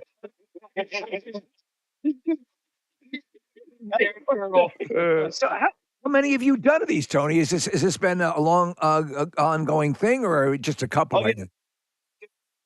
Training 2 years ago. What was that like? I rode a bull. I mean, soon he just said, "Let him go." Boom! It knocked me off. I was 50 feet in the air. Just knocked me off. Same thing with me. It wasn't a real big bull like a real rodeo. It was a smaller bull, but it was a bull. Yeah, it's a bull. I rode a bull. I did the black rodeo, believe it or not. I rode a bull, and I think I lasted about a quarter of a second. And That's me. Yeah, and then if you see the footage, you see the bull rears his back legs around. And his legs landed right in between my legs. I mean, he could have crushed both my femurs. Yeah. And then also my wiener. You must be kidding.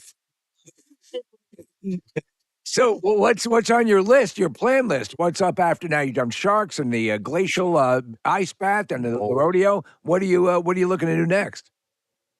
This year we're hunting. Hunting what? Like big game? Something formidable, something that can kill you? Your acres in San Antonio, and you can't kill what you don't pay for, though. Right. If you want to kill a moose, if you want to kill a buffalo, you want to kill a deer, but nothing they'll come at you. They'll come at you. He's a millionaire. He buys a lot of animals, and he throw them out there in the woods, and you go out and find them. Wow. Wow. Yeah, but a buffalo will come at you. A few things will come at you. Yeah. And I never shot nothing that didn't try to kill me. if the animals are armed, it's a little more even, right? It's even, yeah. It's funny. Wow. So you and your buddies, that It's bad out there. I peeked out there this morning. I seen a hooker jogging. It's cold out there. Let me tell you something, Tony. Helium is sort of is weather resistant, really, because where it is, it's a walking area, and a lot of people live in that area. So I think you're going to be fine. Yeah. Snow build up a lot. Right, exactly. There's a lot of people walking out there. They walking the snow down. So I said, you better come on out, people. I'm your relief this weekend. You better get out here. Let's do it. One of the Saturday shows is sold out. I think, the 7:30 show is sold out. So you're gonna be good there. Okay. Saturday show is picking up real fast. That's that report yesterday. Awesome. And there's a Sunday show. Sunday show too. That's when I'm doing my special personal Robert Kraft massage. It's Robert Kraft Massage Sunday. That's right. And get some of this. Come on, get some of this. You know, it'd be great, Tony, if you show up. If the hookers who are jogging started providing piggyback rides to Helium, you'd be sad. Money. Entrepreneur right there. No more money. Oh, God. Excellent. Well, Tony, I don't think you have to worry about the weather. I think it's going to be good. I think people know your reputation. You're going to get great crowds at Helium. So shows.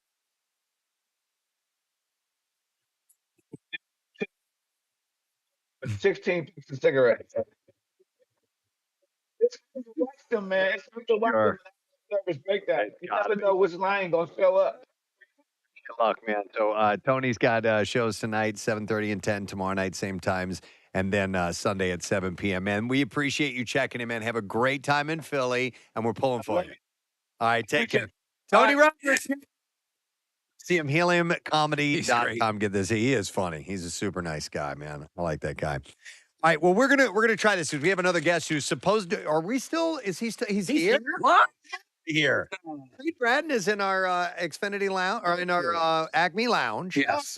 That's phenomenal. He's got a show at City Winery. We're going to have him in here in a little bit. He's playing tonight, but we figured we'd take this time to try our food creations. This is Connoisseur Plus. Jason. This morning on the Preston and Steve show. So it was yesterday. I don't know why we brought up McDonald's apple pies, but we were wondering out loud, I think Nick did, if that would taste good either on a sundae or a milkshake. Well, we were discussing the merits of baked versus fried, too. Deep fried. So I was like, let's try it. Let's do it. So we're scientists. I bought all the things we needed. I brought my cool milkshake maker, which is it looks like it'd be in a classic 50s diner. I have one of those. They're awesome. I also have the Vitamix, which is a badass blender. I think it'll liquefy everything, which is why I'll just do it on the lowest setting. And we wanted to try, because Steve brought up making cookies. Chocolate chip waffles. Waffle maker. So it's actually just the actual, you know what? I have this other mic set up over here. Let me, I need. Preston is now walking over to the other mic. Does that work? No, I got which pot it's on. So I think it's on. It's that one, yeah. This one. There we go. All right. So. I don't know. I get so excited. It's like the radio. Yeah. All right. So I brought in everything we needed. I brought in the pre-made chocolate chip cookie dough. Which is what they recommend. There's a big thing on TikTok and Instagram, people doing this. I got two different kinds. We got the Nestle Toll House, which I personally think is probably your best. But I went ahead and got also the Pillsbury cookie dough. This one, by the way, you can eat or bake. Oh. This one is free to eat raw. You're not supposed to eat most cookie dough raw because of the eggs, right? Yeah. I don't think you have to worry about that anymore, but they say salmonella, but you never know. So anyway, I think I'm going to start with the cookies because it's going to sit in the waffle maker for about 2.5 minutes. I watched a YouTube video this morning. YouTube is awesome. And we're going to try it out. And while that is cooking, I would say this, Preston, too. You posited the notion that perhaps, obviously, with the people getting snowed in, pick up these ingredients now and get your stuff and try them out. So the video, there are fire departments in every town. The video that I saw essentially says that you take the cookie dough, and I'm cutting this open right now, and you place you basically cut about the size that you would for a regular cookie that you're going to put in the oven. All right. These will expand as they cook. So I'm going to try this, and you just lump them together. I got to cut this. Is that our cocaine mirror, or what is that being done on there? No, No, it's it's just one of those. It's like a cardboard thing that you put like cake on. Ah, very nice. So you just cut these pieces as if you were going to make regular chocolate chip cookies, and then you just place them kind of lumped together, but you need to leave some room for them to expand. All right. On this. Now I'm going to Give yourself a Julia Child's cut. spray this. This is on, by the way, this waffle maker is on its lowest setting. And when I open it up, like steam and smoke come up out of it. Like, That it is gets hot. That is the most badass waffle iron I've ever seen. I mean, that's like industrial. Well, you can show you much, but only, sorry, not only make waffles, but you can also make pancakes and omelets. You can do that at the same time. Yep, you can. So, but we're going to try waffles. Let me spray this with a little Pam, a little cooking spray. So it helps keep things from sticking. Yep. Why am I so excited about this? I don't know why I am. Are you? Because of the smell. Yeah. Because we're going to eat it. Yeah. All right. So Very nice. Preston, the master chef, doing all his chefly type moves, like placing the cookie dough in the work. There you go. All right. So a medium-sized one to start with. Can I call dibs or is somebody else dib in here? Well, No, I mean, I want all of it. I think I'm the. You're probably I'm the obvious dibber. Yeah, you're dib one. Yeah. So he's going in first, I think. And as with all my ideas, I let someone else realize them. I think you're looking good. Casey, timer for 2 minutes. If you would. 2 minutes. Now, if you're doing that, It's just that simple. Yeah, Preston, I'm watching from Kansas, and this would be wonderful for my daughter. we're going to make a milkshake too. All right, while that's cooking. So Wait, a regular milkshake or the? Oh, okay. So what's going on here? It's the We're apple doing pie reg- milkshake. the apple pie milkshake. Okay. Yeah. So I need some ice cream. Just got some regular vanilla ice cream. See what confused me, Steve, is I thought he was going to make that in the Vitamix and not the milkshake maker. I'm going to take like a whole one of these guys. Is this an actual McDonald's apple pie? Yep, actual McDonald's All right, apple pie. purchased at any McDonald's you might find on any street corner in the country, and that's milk that you might find in any cow. That's right. Yeah. A little bit of milk, and I can always add more later. So I'm going to try this out while the cookies are cooking. This isn't now. I don't know if this will work. This isn't like a Blizzard machine. Right. So I'm going to try it out. See if this. It's a classic milkshake machine like you'd find in a diner. It's having a little trouble there. Sounds like a wonky vibrator. There we go. Actually, sounds like a dentistry. I was thinking the same thing. Yeah, I think the Vitamix might work better. Who knows? Yeah. Maybe if you like your shake chunky, this will be good. The studio right now, Steve, it smells like it's heaven.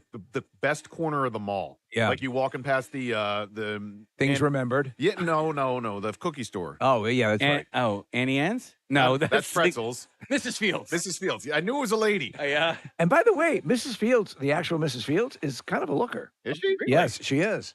Well, while Preston's cooking, I'm going to look her up. Yeah. How's it looking, Preston? Is that doing the desired pulverizing? But spray some Pam in there. Pam in there. Time's up for the cookies. All right, I'll add a little more ice cream to this in a moment. It kind of looks good. Let's take a look at the cookie.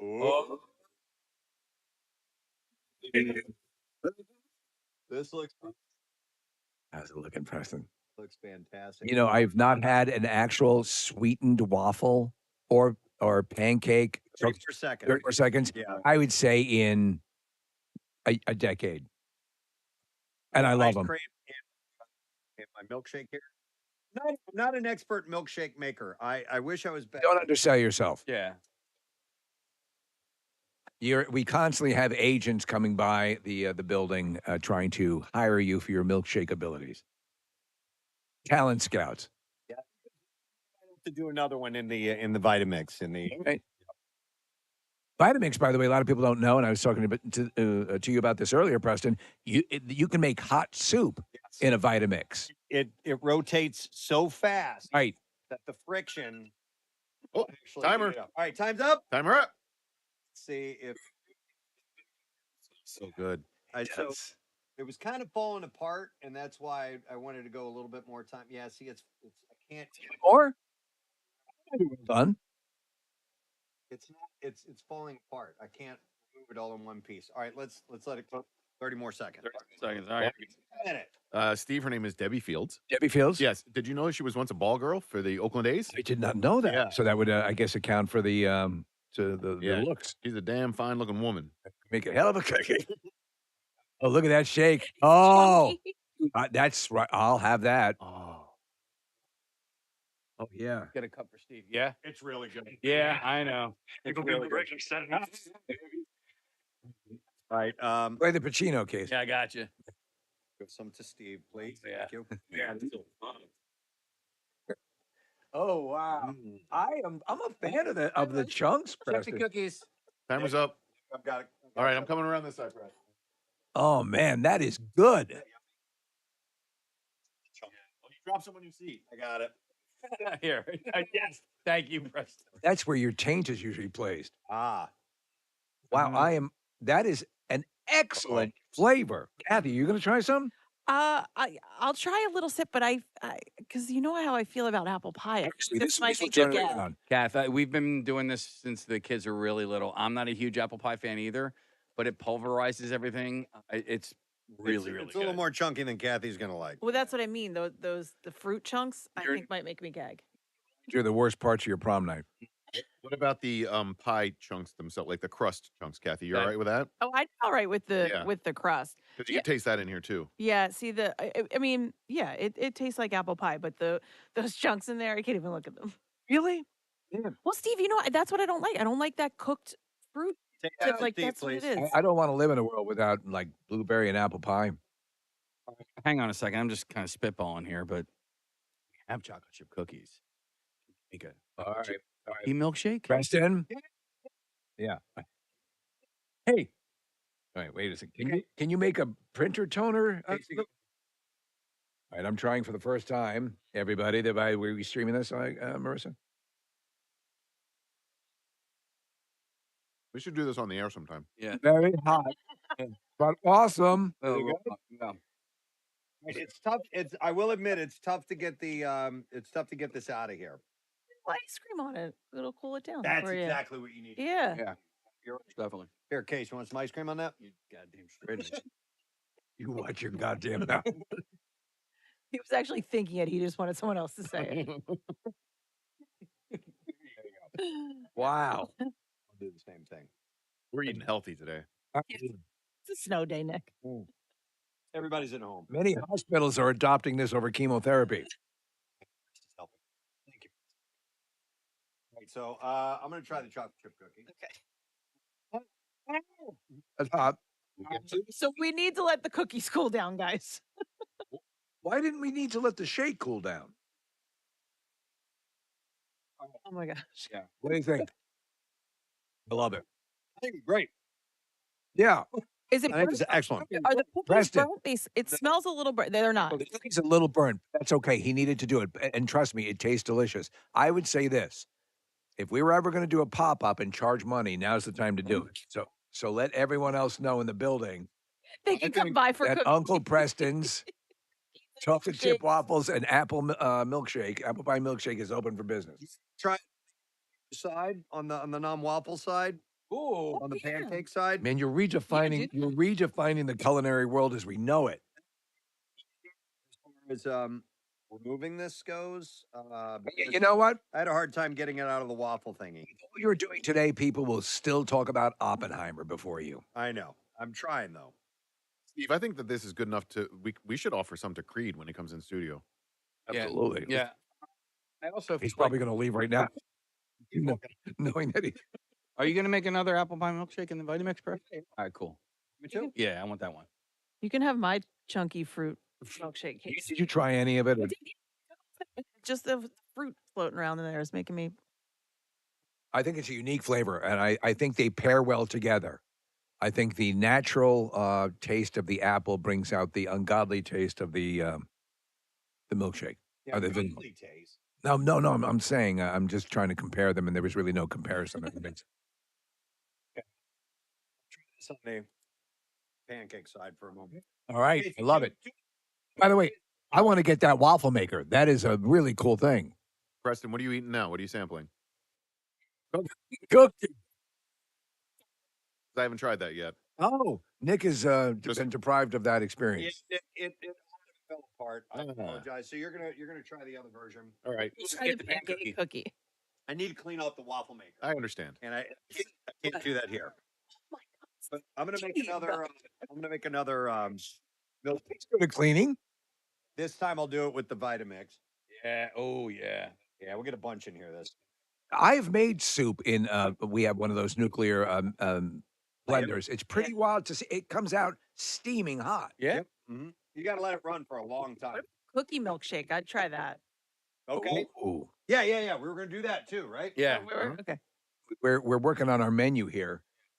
These are some simple things you could do at home today. Yes. And now that the kids are not going into school, here's a fun little thing. Yeah. Like Rachel Ray. Yeah, there's snow day activities. Right. Activities. Make your own milkshake and waffle cookies. If the kids are getting bored of watching mommy drink, this might be cool. I want to make snowy margaritas. Snowy, Damn it. with the kids. Just want to learn how to make margaritas for mommy? That's kind of a milkshake. Yeah. There's no milk or shake, but you can put it in a blender. Daddy, can I go get your wine? Well, sure. Look at this snowy margarita recipe. All right. Oh, look at that sucker. Preston, every kitchen should have one of these kind of mixers, right? Yeah. Yeah, get someone. Request this as a wedding present. It's the Vitamix version. Compare it to. Compare and contrast. Nick, have you had it? No. All I've had is the apple pie milkshake. Yeah, it's a little thin. It's not enough in there. No. No. Me. I'll take that. Me. In here. He wanted a full milkshake, Yeah, what is Preston, this? not just Me. Yeah. All right. Vitamix. Okay. All right. Yeah. Just a little bit. What? I like the chunkies. I like the chunkier version. So now we'll try cookie dough milkshake. Your timer's up right now. This is amazing. Cookie dough. I was thinking the baked cookies. Whatever. It doesn't matter. It's actually starting to smoke in here now. Yeah. It is. All right. Smash out a window, Nick. Yeah. See, this has to cook longer. Yeah. See that? It's a little soft. So Is that the one you can eat without getting? These get really hot. These waffle makers get really, really, really hot, and I think they're too hot to actually pull it off in the way I would Too like hot to have to it. handle? Too cold to hold. All right. No one's here to tell us no, so Yeah. That's true. you're fine. Yeah. Does Chuck think we're pushing our boundaries today as new PD? That we're Making waffle cookies. It's not even worried about Chuck. It's Rodney that I'm Rodney, concerned yeah. about. I think he's probably. Is that right? not good? I love it. I would have put more ice cream in it, but I'm just kind of eyeballing everything right now. So, all right. The cookie, I'm gonna let it stand for a little bit longer. I'm actually gonna turn this off. Okay. Because I think it's too hot. Too hot to handle? And too cold to hold. Yeah. We should probably take a break. Why? This Well, we're you're not not, done you're, yet. are you suggesting this is not interesting to listen to?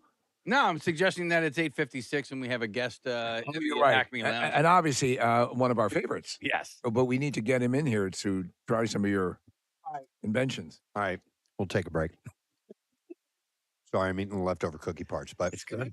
This is an experiment. We're trying this out. Yeah. So, all right, we'll come back and we will get Creed Bratton in here. Yeah. He's going to be at City Winery tonight playing music.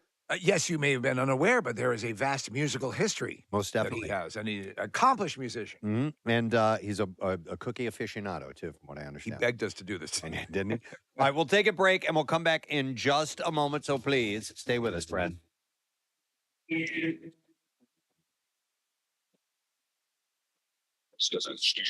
Dog 93.3. That we had to That traverse it exploded earlier. down. Yeah, going 90 miles an hour. It was scary going down the hill, not even going up the hill. That's okay. So I know exactly. But you where this potentially is. have you have someone who's potentially drunk sitting at the wheel of your car trying to help. But you're thankful Drinking her for it. coffee. I'm thankful Drinking your for coffee, her. yeah. Yes, and At least she offered to help. I let her have the coffee, obviously, and but she was helping me. I didn't know what else to do. And she gets my car down the hill. You have any birth control?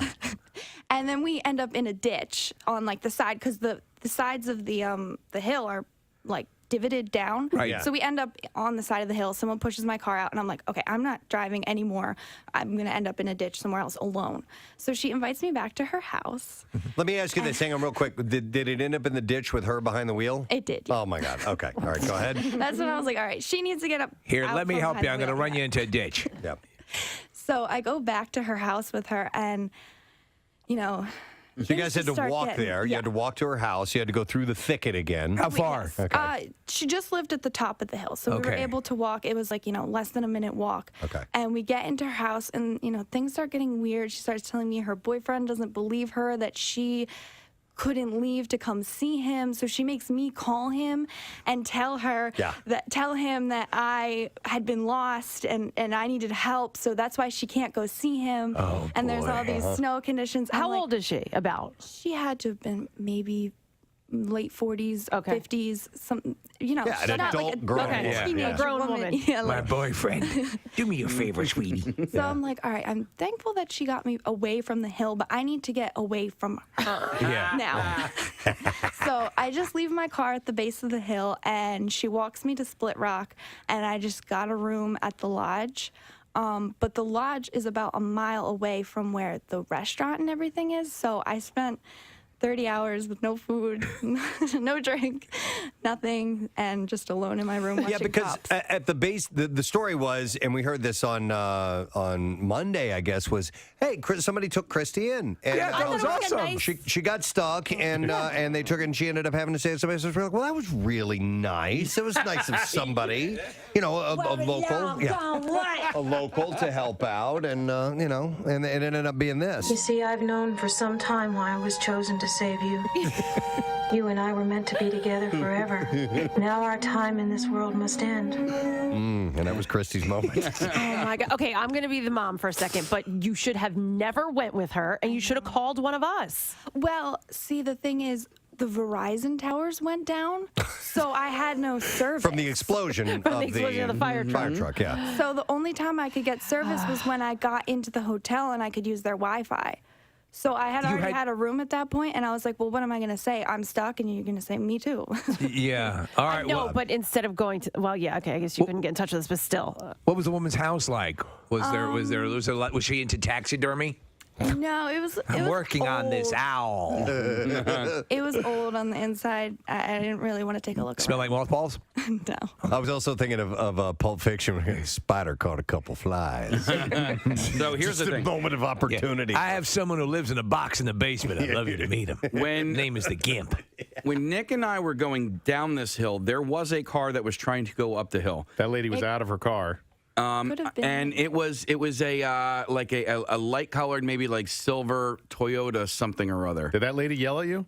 No. She yelled at me. Did she really? About Why? what? Yeah, well, because she didn't want me to go any further because of the fire. I'm not exaggerating. Because of the fire truck that was on its side down that hill, and she was warning me, but she was doing it in a shocking, sort of half-hinged kind of a manner. And I was like, all right, I You got think it was the same woman? I'm wondering. Okay. Was she wearing a red sweatshirt?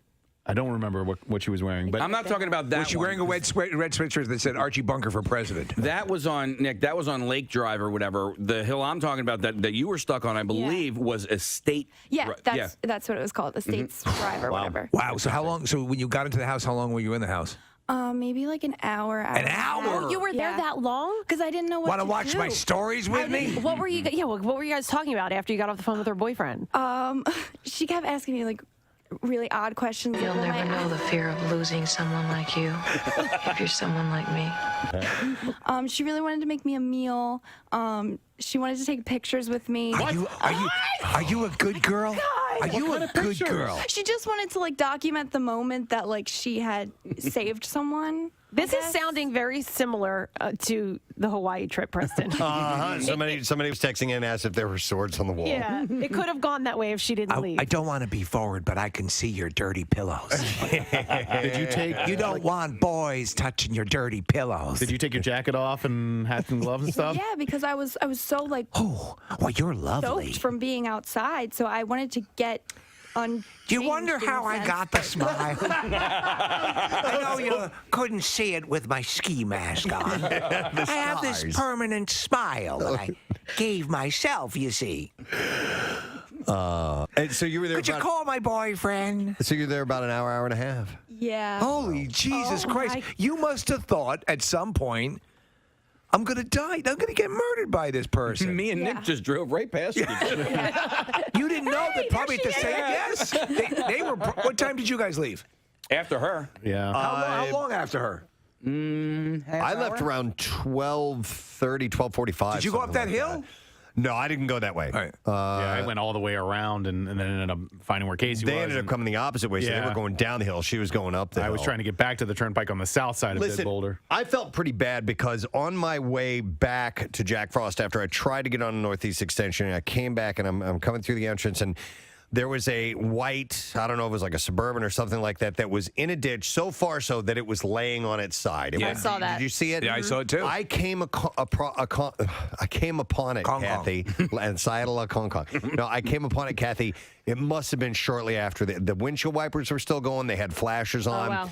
And I couldn't stop. I wanted to help, but I'm like, if I stop, I'll get stuck too, and it's just going to make the problem worse. So I just kept on going. I know. Good luck. I felt so bad, but I thought that I would. That's when the wood split. Oh, she's got it. Yeah. I thought that it would compact the problem if I stopped, and then the next day when we checked out and left, it was still sitting there. Yeah. So I'm like, okay, I wouldn't have been able to done anything anyway. That thing was fully on its side. What could you Was have there done? anybody in it? Because when I passed it, I don't know. There were people helping someone out of it. So Yeah. there was like I guess Jack Frost security or somebody was assisting. There had to have been somebody still. Wait, did you go back to the resort? No, this is on the way to the resort. Oh, because there was this is across the highway. There was another vehicle, a similar vehicle on its side, exactly as you're describing. Okay, but the wipers were still on, the lights were, the flashes were on, so it was still running. So people were probably inside of it. When you were going through the wallet, yeah. I just. I had to make a decision. Some money, credit cards. Quickly, and I decided to keep going. Nice. Yeah. New app, new iPhone. Wow. Well, that's interesting. It's. I'm glad you got out of there, though, Christy. Me too. I could see you. Yeah. It sounded pretty bizarre. Are you a good girl? Yeah. Oh my God! Don't do that ever again. Yeah. Did you get her number at least? I did, yeah. She wanted me to text her when I got home, but I didn't because I was afraid she was call her? Hi, Christy. It's me from the mountain. Remember me? Her name was Mary, by the way. Mary's Yeah. my name. I wonder if she remembers. Yeah. Oh yeah. Well, she documented pictures and everything. No, we did not take pictures. I refused. Really? So what, was she looking for a selfie or was she going to pose you? Well, she wanted to take a selfie outside, but I had already taken my shoes off at that point. I was like, oh, it's too much to put my shoes back on. I'm sorry. Oh, okay. That's how you come. Oh, that's the way it's going to be. Well, all right. Well, cool. Are you now? You said you're not used to driving in the snow. You know what's funny is the thing you said to me this morning. You go, "I'm from New Jersey. I don't know how to drive in the snow." I'm like, "What the hell are you talking about? It snows all the time here in the winter." Well, I just meant. How old are you? Up 23. Okay. I just meant like up in mountain snow. I could drive in New Jersey snow. New Jersey snow, not mountain snow. Okay. Because New Jersey snow has jug handles and mountain snow doesn't. Exactly. Yeah, it's much easier. All right, thank you, intern Christy, with her story of survival in the Poconos on Friday during a nor'easter. You know her experience as psycho. Yeah, exactly. In yet another case of medical negligence, in India, the severed leg of a victim was allegedly used at Maharani Medical College as a pillow to prop up the man. What? This is amazing what's going on here. When you're traveling, you have your junk in a tuna can, and now human limbs are being used as pillows. The victim claimed... I sort of missed the iguana story. That hospital staff used his amputated leg under his head as a pillow. Does that feel better? After the case came to light, thank you. The college principal assured strict action against those found guilty. She said he was given immediate medical aid. The doctor looked for something to raise his head. First, I created my pillow. Now, my leg. A revolution in sleeping. You're going to love it. For the best sleep in the whole wide world, visit myleg.com. That was pretty damn good, guys. Thank you. You're going to love it. The leg contours to your head. So the doctor looked for something to raise his head. Patients, there was nothing around like a shirt you could wad up or something. A shirt? Okay, so Preston had thrown out the stat in the last 4 seasons. Villanova's won more games than any other program in America with 129 wins. And you're... go ahead. Only one camp out for Kahunga shootout. There we go. That stat is missing from the page. Still gnawing at me. There's always next year, man. There's always next year. I got to tell you, impressive. Perhaps you can clarify this. There's another stat on this page we have here. Apparently, Coach, you're the most well-endowed head coach for 16 seasons standing. No. Am I reading that correctly? No. He's been Villanova's William J. Finneran endowed head coach. Oh, you skipped a few words. Different. I'm sorry. Very different. I misread that. Yes. I apologize. I mean, he's everything. He's probably that too. I guess those extra words make it different. You are officially out of your mind. It's William Finneran, not well. Oh, I'm sorry, I misread that. Endowed. You know what? There's a number of prestigious programs that have endowed coaching positions, and I've never heard that. You can teach typing, and that's fine, but you're I think you're going to default to whatever you're most comfortable with anyway. You know, like the hunt and peck thing. Yeah, I was taught, and I still do it. I know, but like Jim Antes, for instance, have you ever seen him type? Is that a hunt and peck guy? He is our general sales manager, and he uses his whole left hand and then his right index finger, and that's how he types. All right, and I've that's seen what people works for him. that just use the 2 index fingers and fly. Yeah. It's hilarious to watch. Marissa? All right, going back to cleaning out the keyboards, I actually find it very soothing, kind of like getting a nice piece of earwax out. Have you ever turned over your keyboard and dumped out all the dirt that's in it? No. Can we do it to your keyboard that's right here? Yeah. Go. I don't think. That keyboard. Yeah. Oh my God. Tons. This is an old. Oh my God. Gross. It's a Microsoft keyboard here. It's going to be bad. Really? Ooh. Okay. Wow. Oh, there's a fingernail fell out. You little slimy bastard. A fingernail fell out. That's disgusting. Burn it. Oh my God, Preston. That's a pubic hair. Oh my God. That's great. I don't want to hit any of the keys here. Marissa ran away from the microphone. So, attorney Marty Singer has filed court papers demanding that FX provide him with all 10 episodes of Trust, a forthcoming series about J. Paul Getty III's 1973 kidnapping. I'm back, You're gonna bitches. have. I'm sorry. I'm back, bitches. Marty Singer. Marty Singer's back and into his A. And the show Trust about the Getty family, is that the one you're talking about? Yes. They believe it's felonious, ridiculous, and absurd. Okay. And the family plans to vigorously fight the allegations and accusations made by this ridiculous series starring Donald Sutherland. Donald Sutherland's in it? Yes, Donald Sutherland plays John Paul Getty Sr. Okay. Could you please bring me up to speed? I don't know the story. I may or may have forgotten about the There was a kidnapping, right? Yeah. And there were always allegations that the son or grandson arranged his own kidnapping.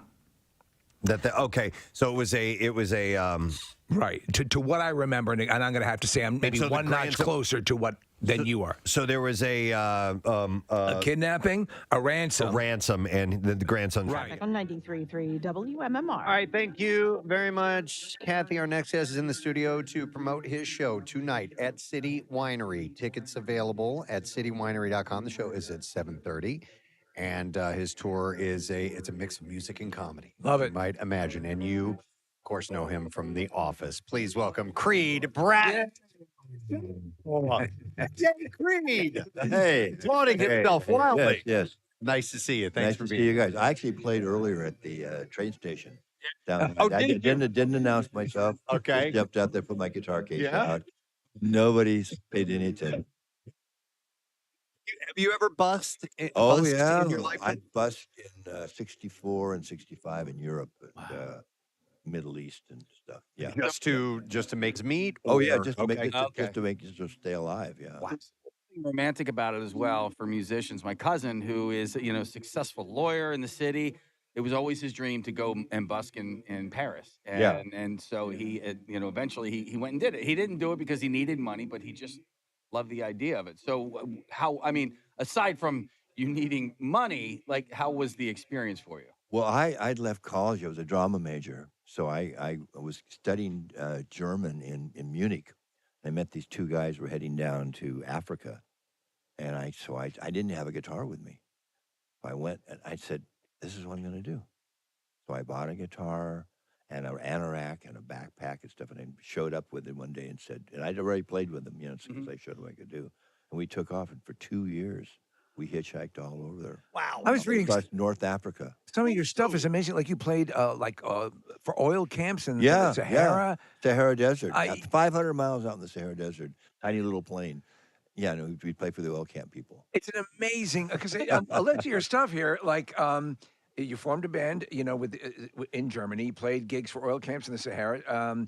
You were hung out with Kirk Douglas in Israel. Yes. I mean, these are. And how old are you at this time? When I'm so you say 18, 23. So you always a wandering spirit?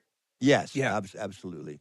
Well, the thing was, that was Cast a Giant Shadow. We met Michael Douglas. I met Michael Douglas body surfing, and he got us on this movie, Cast a Giant Shadow. Movie, yeah. John Wayne, Yul Brynner. Yeah. I was sitting there one day, leaning against the squib board where these squibs were going to go off, explosives. Right. And Fake gunshots in the movie. Fake gunshots and stuff in the movie. And Frank Sinatra's in the film too.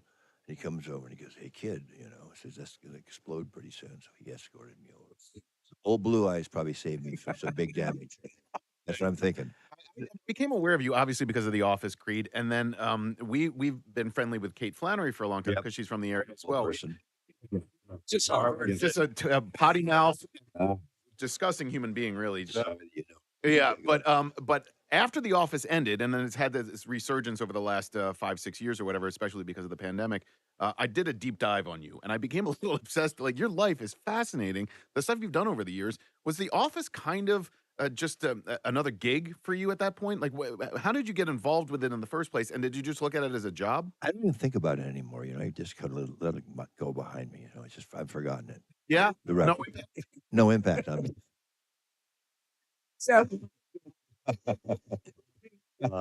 you kind of built your character a bit. A lot of what you are and sort of the mystery of your life. I mean, you have so many things that just seem improbable, and that's Nick and I were talking earlier. That's what makes Creed such a character, and you at the same time. I said if there was anyone who in that cast had done something horrible, it was Creed. It was going to be me. Yeah.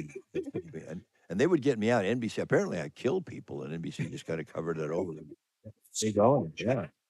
It's this dark history, and the character's name is Creed Bratton. Your name is Creed Bratton, and like you, every now and then there's hints that you were a serial killer. Yeah, then there was bodies in my. Sir, there's been a murder committed. I'll be right back.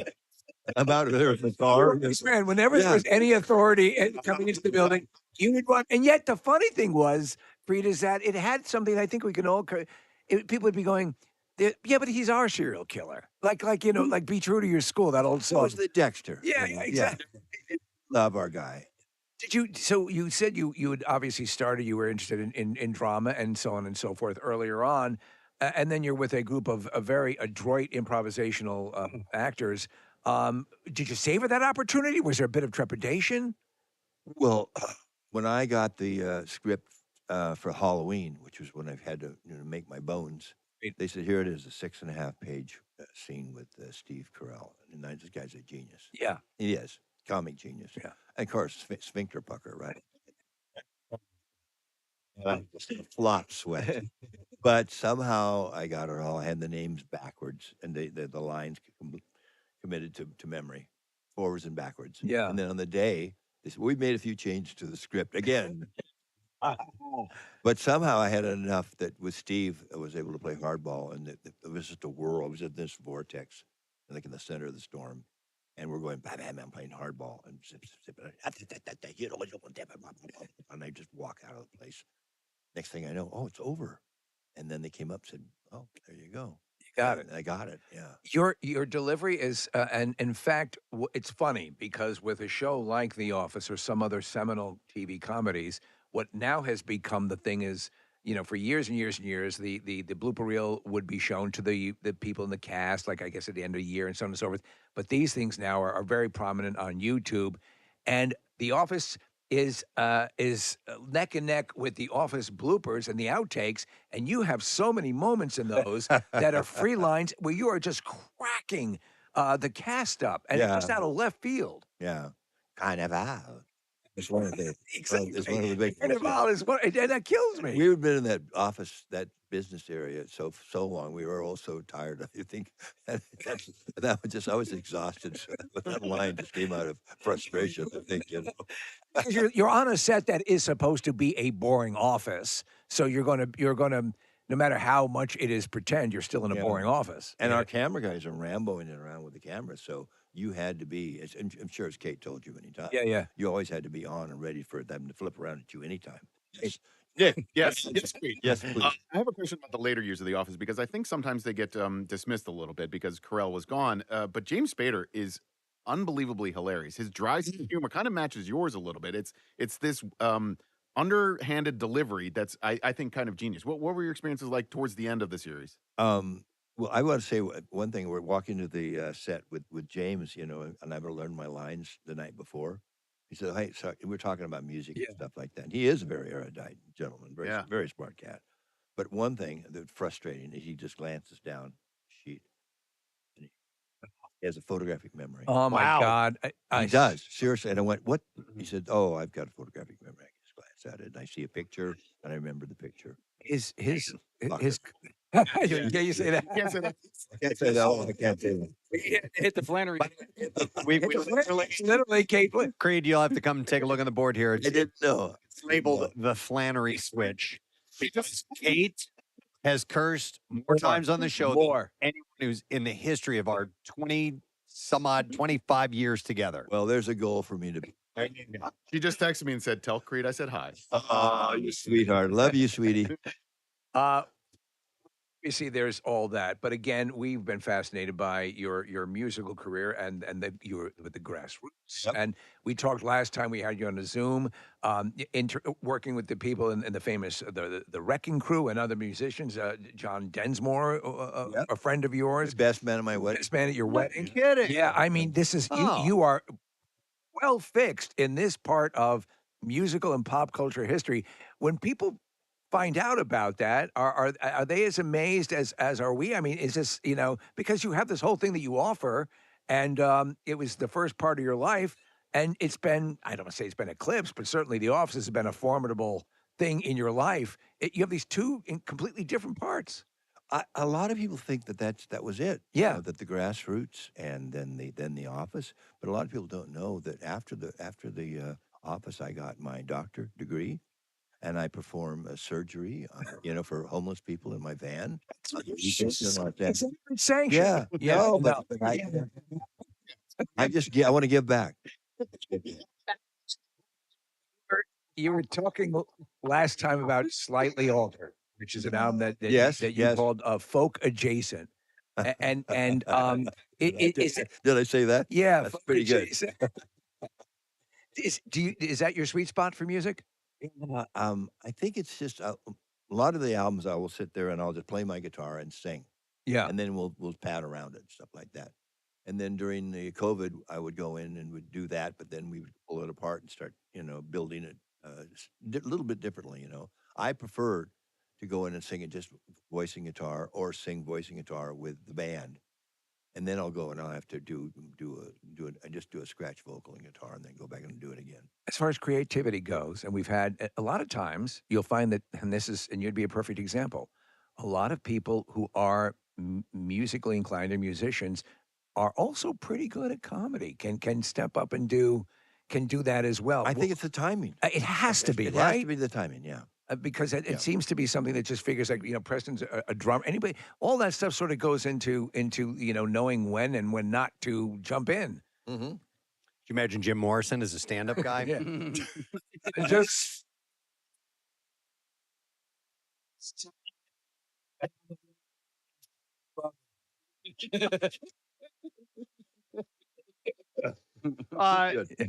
being friends with John Densmore, if you don't mind, I want to explore that just a tiny bit. Well, I haven't seen John in years, but back in the day we were. You were close in in the height of the Doors fame? Yeah, yeah. Wow. We toured with them a lot. No kidding. Grassroots did? Yeah. Okay. We toured with the Beach Boys. Can I ask a question?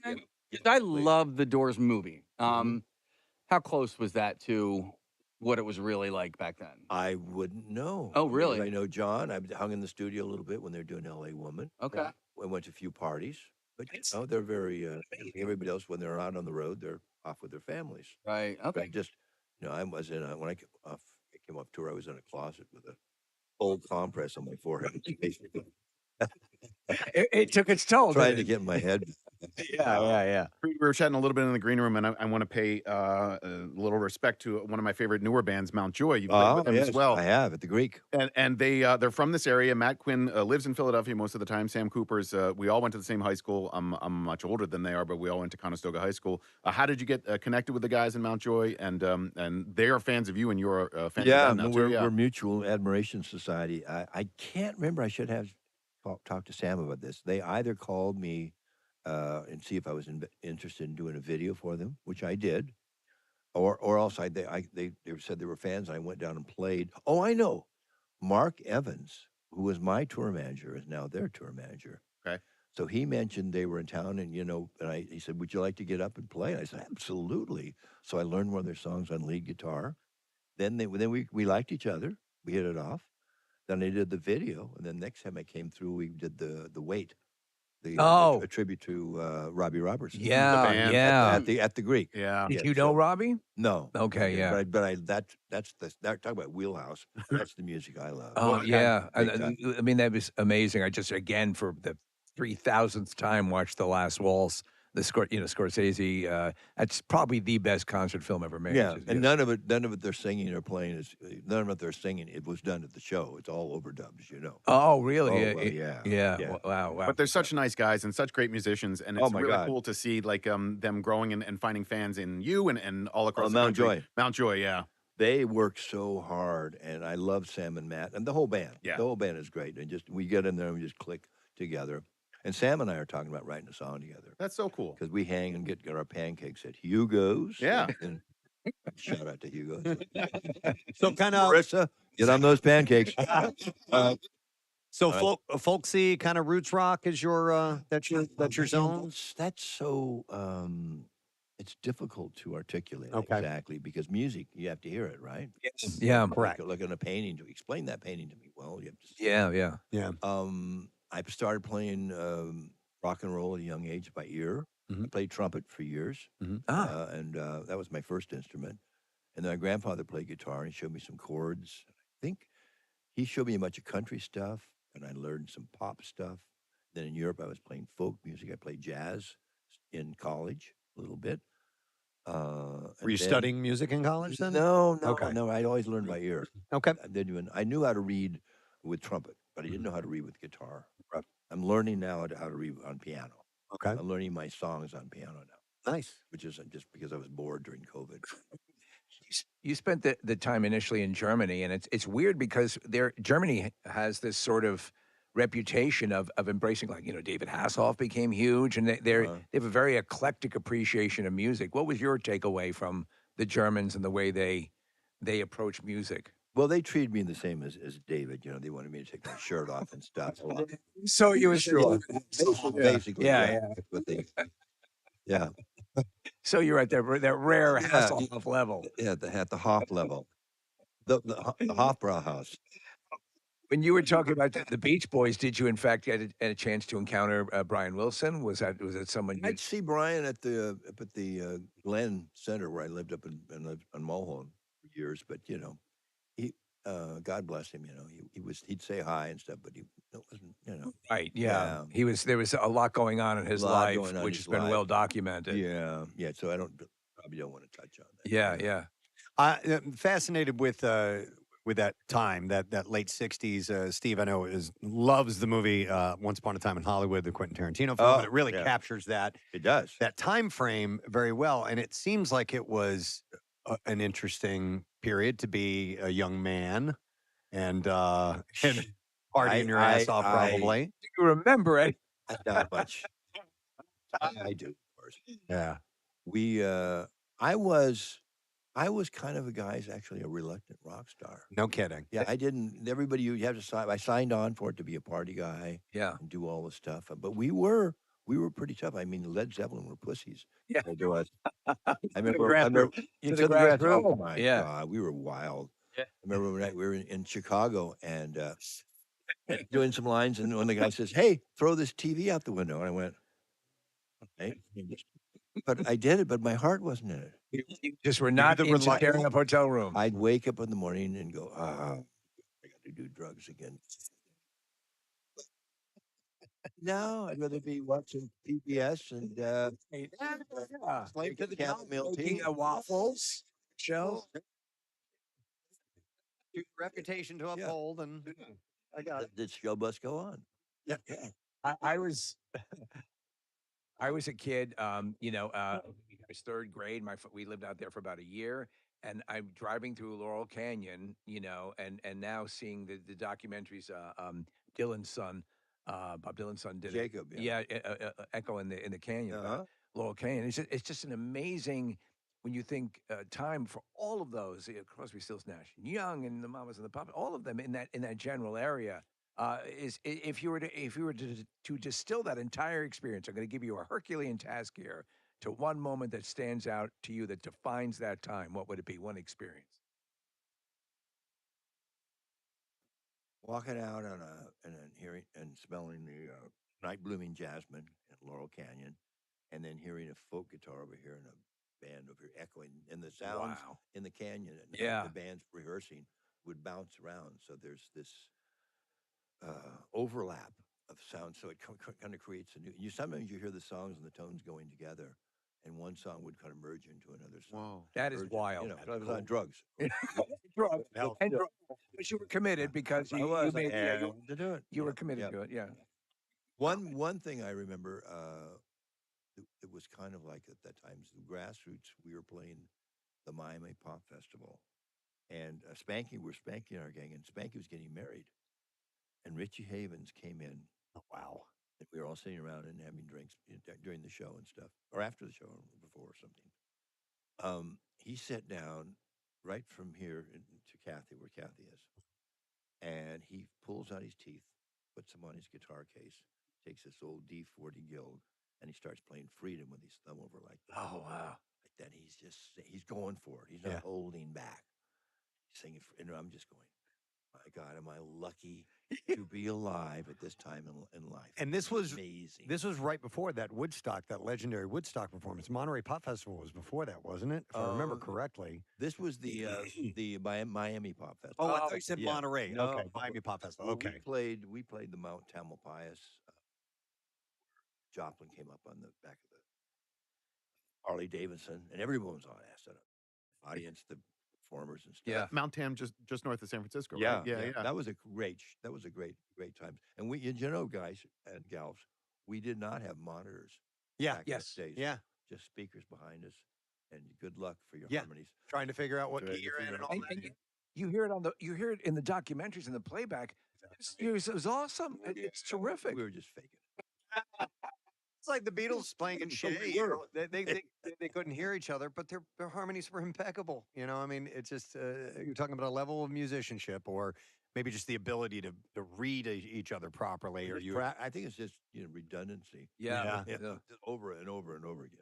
If you're just tuning in, it's Creed Bratton, who's going to be at City Winery tonight, playing music, talking, telling stories. I was looking at your Wikipedia page that says you have a birthday coming up, February 8th, and I cannot believe this, that you will be 81 years old. 81. Sir, you do not look anywhere in the neighborhood of 80 years Those old. drugs worked wonders.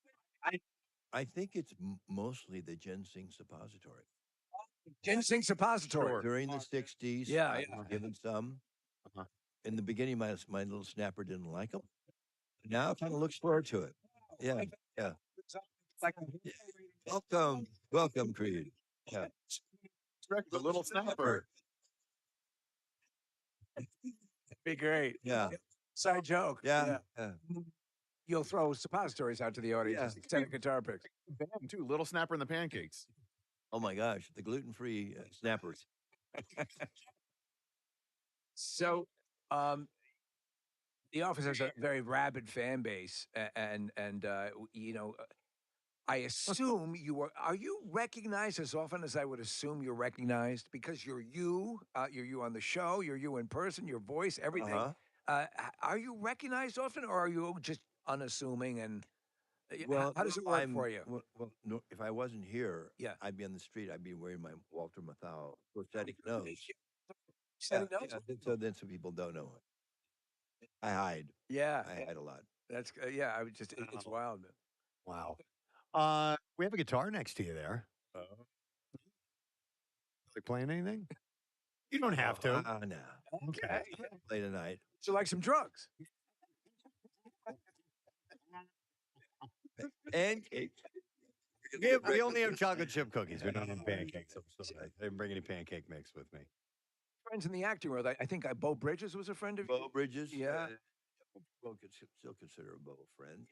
He worked for his stand-in for years. And worked when he would direct films back in the day. I would work on those films and stuff. Did a couple of plays with him. Okay. In fact, I was did a play with him, and I just saw a picture that I sent to Jenny Sullivan. With Jenny Sullivan, she was married to Jim Messina. The picture is myself and Jeff Bridges and Jenny and Jim. And that was at the Odyssey Theater, and I got John Crosby, this agent, who was like the agent in town, saw me in that, and I worked for like a year doing Quincy and all these TV shows. Did you enjoy it? I did. I love acting. Were you a regular on Quincy, or just like no, just a guest star. Okay, I was going to say a guest star, yeah. just a guest. Yeah, not even a guest, a bit player. Okay, bit player in a scene. But I worked quite a while, and then and studied for years before The Office. Yeah. All right. So where did that? How did you juggle the two, music and the grassroots? Yeah, and also in acting. Were you when you weren't touring, you do some acting gigs and vice versa? No, during the grassroots days, that's all I did. You all did, yeah, it was full time. And then once that was over, I went in and studied the Meisner method. Meisner method? Meisner Sanford Meisner. It's a acting technique where you learn your lines verbatim. Let's say, Steve, if we had a scene, right, I would memorize the lines, but I wouldn't go, I'm going to cry here, I'm going to laugh here, I'm going to react this way. I have no idea. And I wait for you to give the line, and then I react to you. Oh. And it's like working without a tightrope. Is he the one did he coin the acting is reacting? Is that where that comes from? Exactly. Yeah. Huh. Or I might have said that myself. He was quoting you. Yeah, I think so. Yeah. I think the ginseng's kicking in.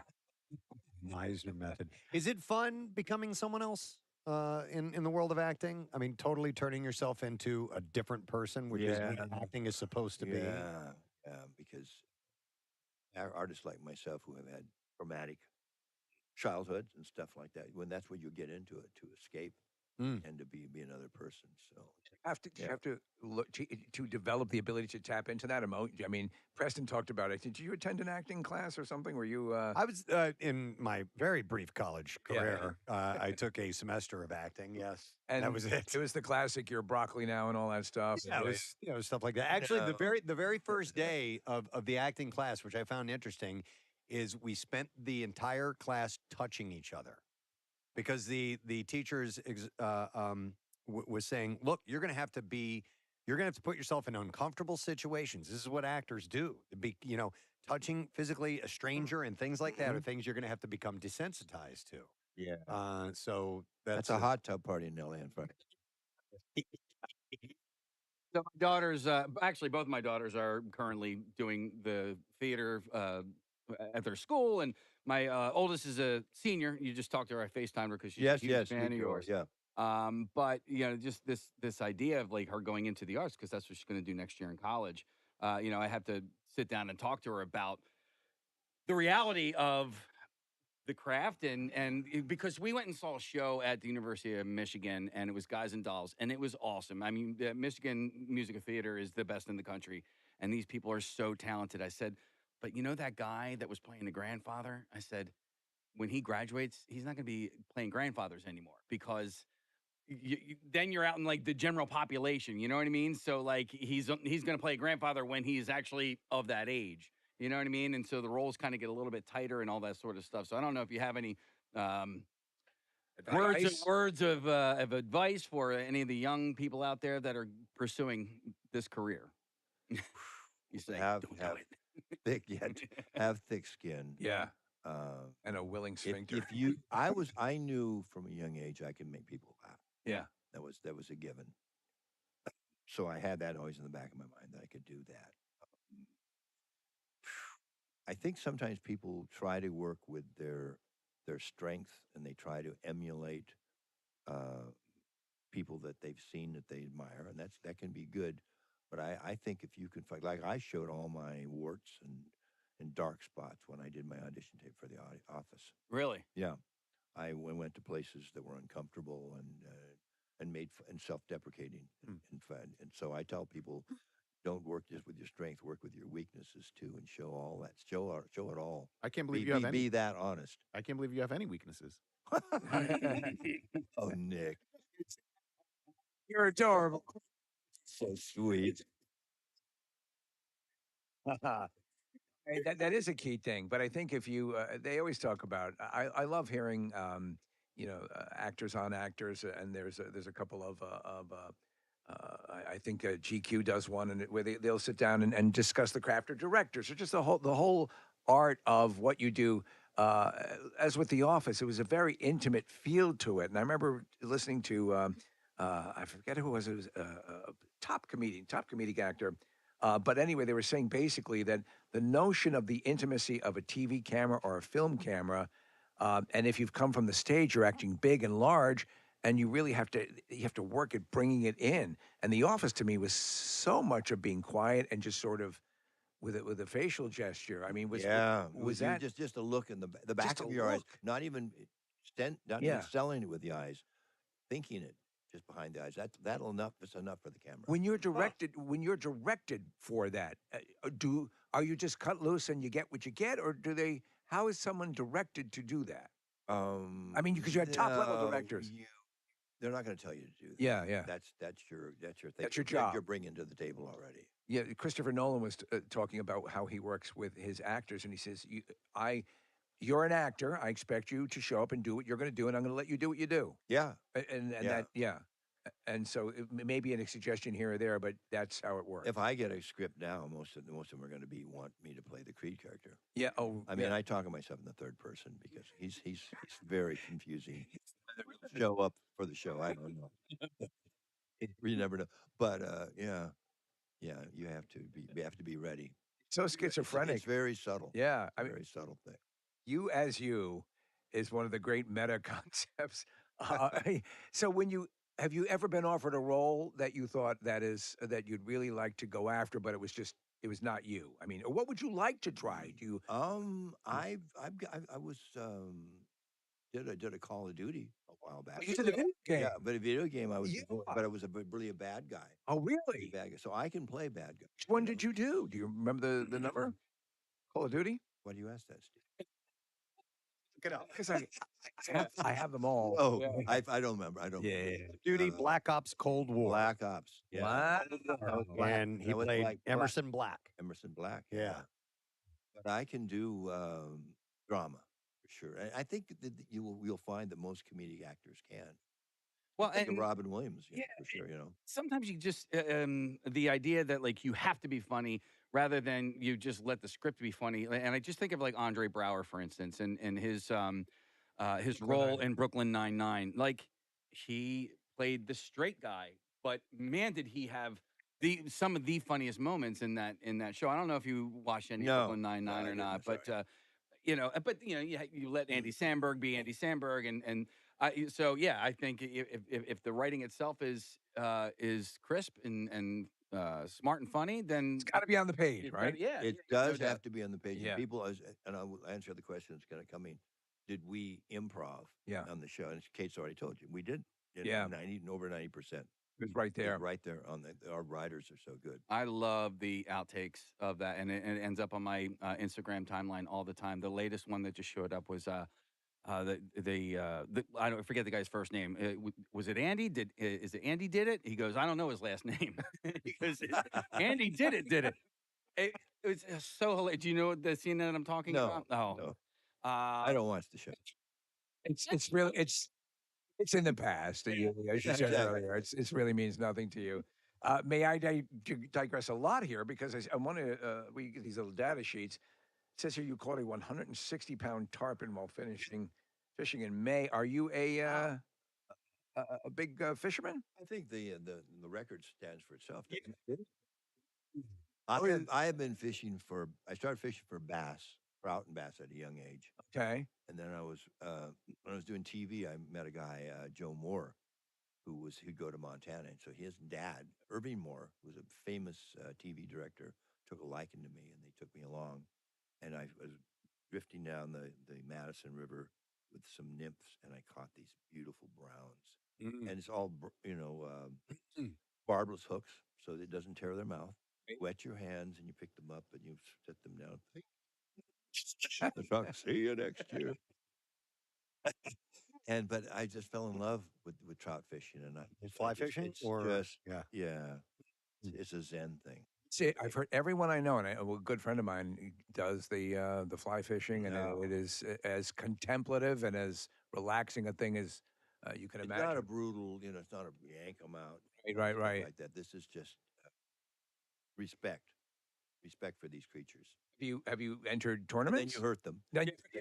And then you apologize. Then you apologize. Oh, sorry, save your lives. Have you ever entered a tournament? Have you? No, okay. No, I don't. I think, but my son and I will go. We went to Alaska and we were fishing with the bears, and we'll go up to Redding, California, and fish the Sacramento, the Lower Sac, which is one of the best fisheries in the United States, actually. Yeah. I love the fact that you used this photo of the 160-pound tarpon for a promotion of your tour last year. It's just a picture of a fish, and by the way, I have dates in Chicago and Indianapolis. A lot about it. I normally don't do it. Like Terrence over here, my tour manager, or my agent back will help me get the stuff together, but I won't do it myself unless I'm forced to do it. So, amongst the tarpon crowd, you could be making a big inroad there. But I was sore. My body was exhausted after that fish. It's a human being you're pulling. Yeah. Reed is going to be at City Winery tonight and venue and playing music and chatting with the audience. I need to mention we have a new sponsor, and I want to thank them for sponsoring this segment. The Creed interview is brought to you by Ginseng Suppositories. Make your snapper happy. But no, tonight you will be on stage. Hey, he's picking up the guitar. What are we doing here? Is this a new song? It's the Ginseng Make Your Snapper Suppository jingle, which he's going to write right now. I can't play that. Okay, hang on. While he's getting set up. Are you going to perform Freedom? I think we just tuned this guitar.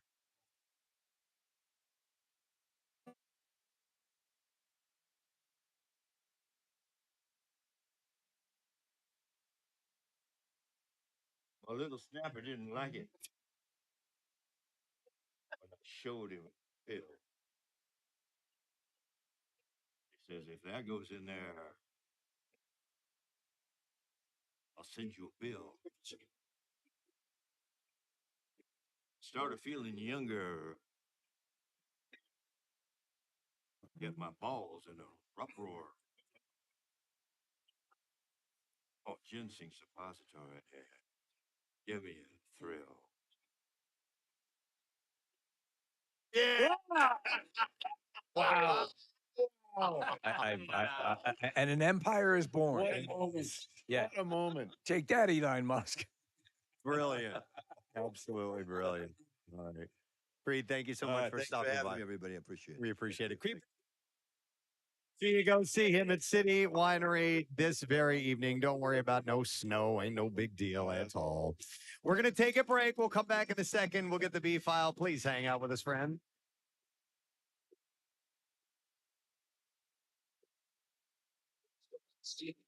On 93.3. And the family's stance on it was they never pay ransom. So Marty Singer, yes, has filed court papers demanding that they provide him. Marty has to see all 10 episodes of Trust. I filed those mother effers.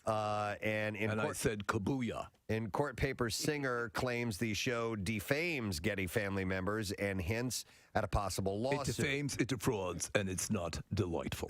Is it delovely? It's not even delovely. Okay. It's disgusting. Marty is representing Getty's sister. Betty Getty. No. Betty Getty? So I'm Betty Getty's lawyer. No. Ariadne? Go with Betty. Okay. It rolls off the tongue better. It does. In court, it's going to be more impressive. It's Ariadne, I guess. Ariadne. It's not even a name. It's a rash you get on your balls. That's not even a word. Ariadne. Those aren't even letters. Ariadne, those are not.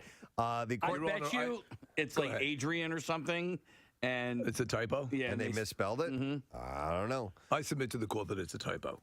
The court papers filed to Trust exec producers Danny Boyle and Simon Beaufoy. Oh, they're the producers of the series, the miniseries. Yes, we hate.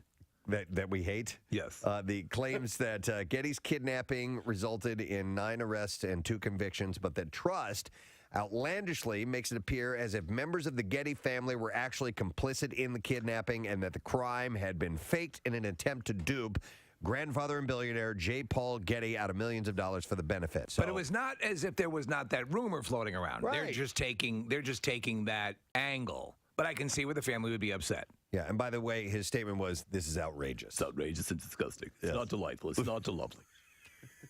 It's disgusting. Yeah, it's not even swonderful.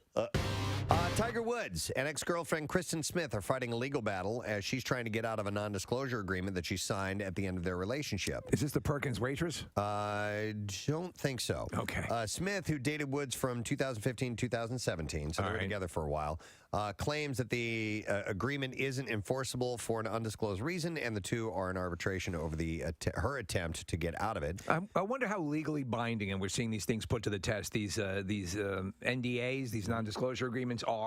You know, I mean, how Wait, for a girlfriend, though? Yeah. I don't get that. They said it's not uncommon, though.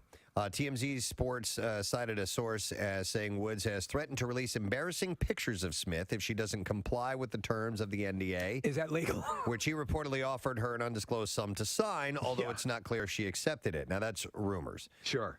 Smith reportedly believes Woods cheated on her during their relationship, and that's why they broke up. Woods had several affairs while he was married to ex-wife Elin Nordgren. It's not uncommon for pro athletes or celebrities to have romantic partners sign NDAs so that if they break up, the other person can't publicly disparage them or harm their reputation. Well, you can see that also because if you're a high-profile sports star, you can be targeted for that reason. But at what point do you do that? Is that like a second date thing? right before the handy. Yeah. Right before the hand. Could you sign this, please? Listen, since you have one hand available, sign this. And I bet you it's Here's not. a pen. I bet you it's not them though. Like the person saying, "Hey, here, sign this." My name is Marty Singer. Yeah, Before you seriously. proceed with that manual stimulation, I have a few documents you'd sign. And by the way, I'd recommend you use a hand lotion. Yeah. My client tends to chafe about the genital region. He's in the back seat. Right. But I it's a see way. your head making a trajectory towards his lap. And before we enter into this realm of oral gratification, there are a few documents I'd like you to sign. Don't worry, the notary is in the trunk. Yeah, but it's a way for them to say, well, they make me do it. You have to sign it. Like, not to put it on them. Exactly. You're exactly right. That's a perfect deflection. Yeah. He can't give her pleasures until that's how they pitch it. Pleased to meet you. You're a lovely young woman, and I'm sure you're going to make him have many orgasms. But before we enter into that, mess in your mouth, didn't he? Start the countdown clock for when that is isolated and repeated many already times. working on it. I know she is. It's like goo. Goo. Did he leave goo in your mouth? Go back to the strawberries. I want to talk about the strawberries. Yeah, because now he messed it all up with salsa and guacamole. Yeah, I'm thinking Let's go back to sweet and savory. The deep fried brownie is glorious. But she's just saying chocolate covered things. In general, and trying to do it yourself. It's hard because you have to know what's going to be the right consistency. Kathy, you end up on Pinterest with nailed it. Yeah, exactly. You know, what is this, guys? I just hit the button. Oh, Jesus. You just made a mess in my mouth. I'm going to need that over here. I know you are. I know you are. That'll go next. It was the day I would never forget. That'll go next with the ball sacks are yummy. Right? Ball sacks are yummy. You just made a mess in my mouth. Ball sacks are yummy.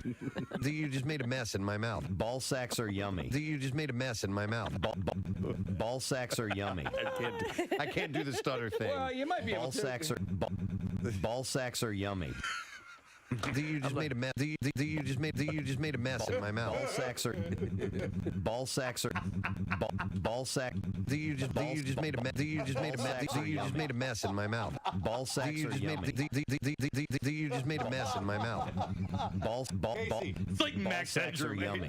Do it slowly. Oh, okay. Even sexier. Okay, here we go. All right. Oh, wait. You just made a mess in my mouth. Ball sacks are yummy.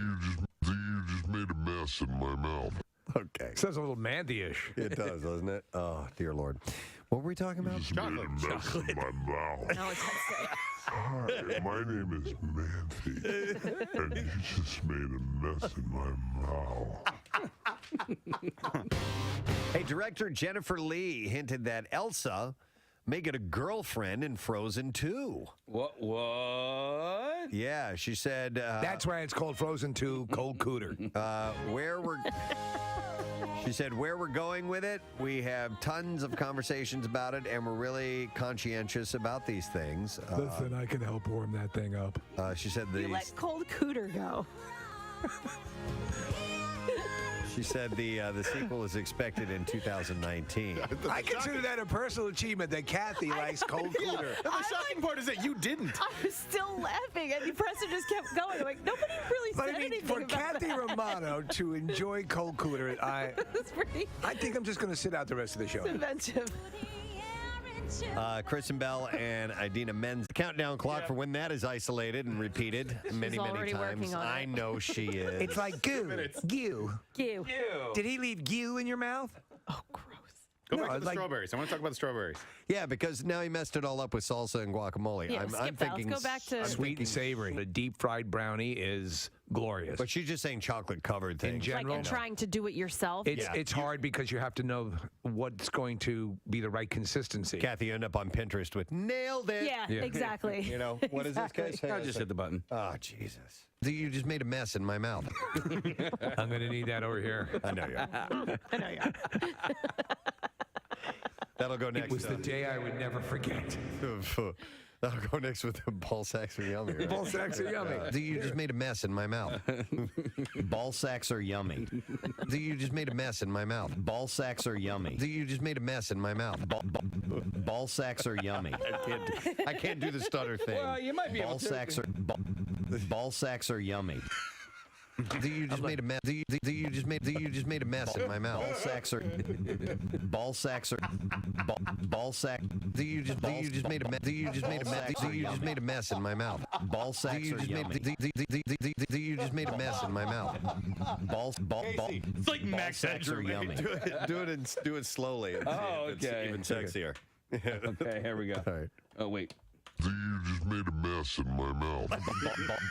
Ball sacks are yummy. You just made a mess in my mouth. Okay. Sounds a little Mandy-ish. It does, doesn't it? Oh, dear Lord. What were we talking about? Chocolate. In my mouth. Hi, my name is Mandy, and you just made a mess in my mouth. Hey, director Jennifer Lee hinted that Elsa may get a girlfriend in Frozen 2. What? Yeah, she said... That's why it's called Frozen 2 Cold Cooter. She said, where we're going with it, we have tons of conversations about it, and we're really conscientious about these things. Listen, I can help warm that thing up. She said You let Cold Cooter go.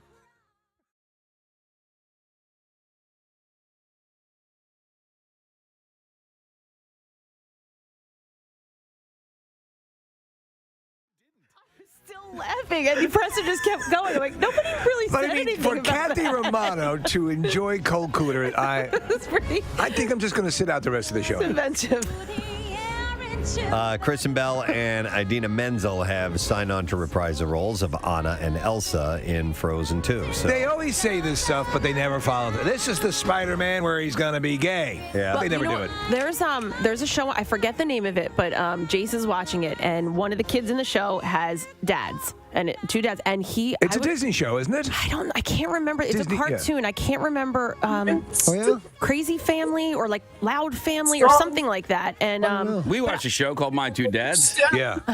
But I was just surprised. He just watches it. Like he didn't. It was just normal. Like this one kid has two dads. This other kid has a mom and a dad, and it was just. Mommy, did you hear Elsa's a lesbian? Yeah, that'll be next. Just totally the other way. It has no sense of it. It's totally fine. Elsa's a lesbian? Yeah. It'd be interesting. It's on Nickelodeon. The Loud House? Yes, there you go. No kidding.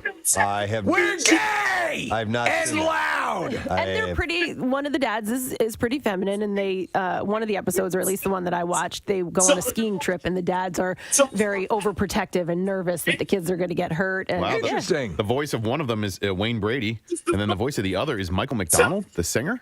I'm in love with the dude. I turn around and he goes to town on me. It feels so good.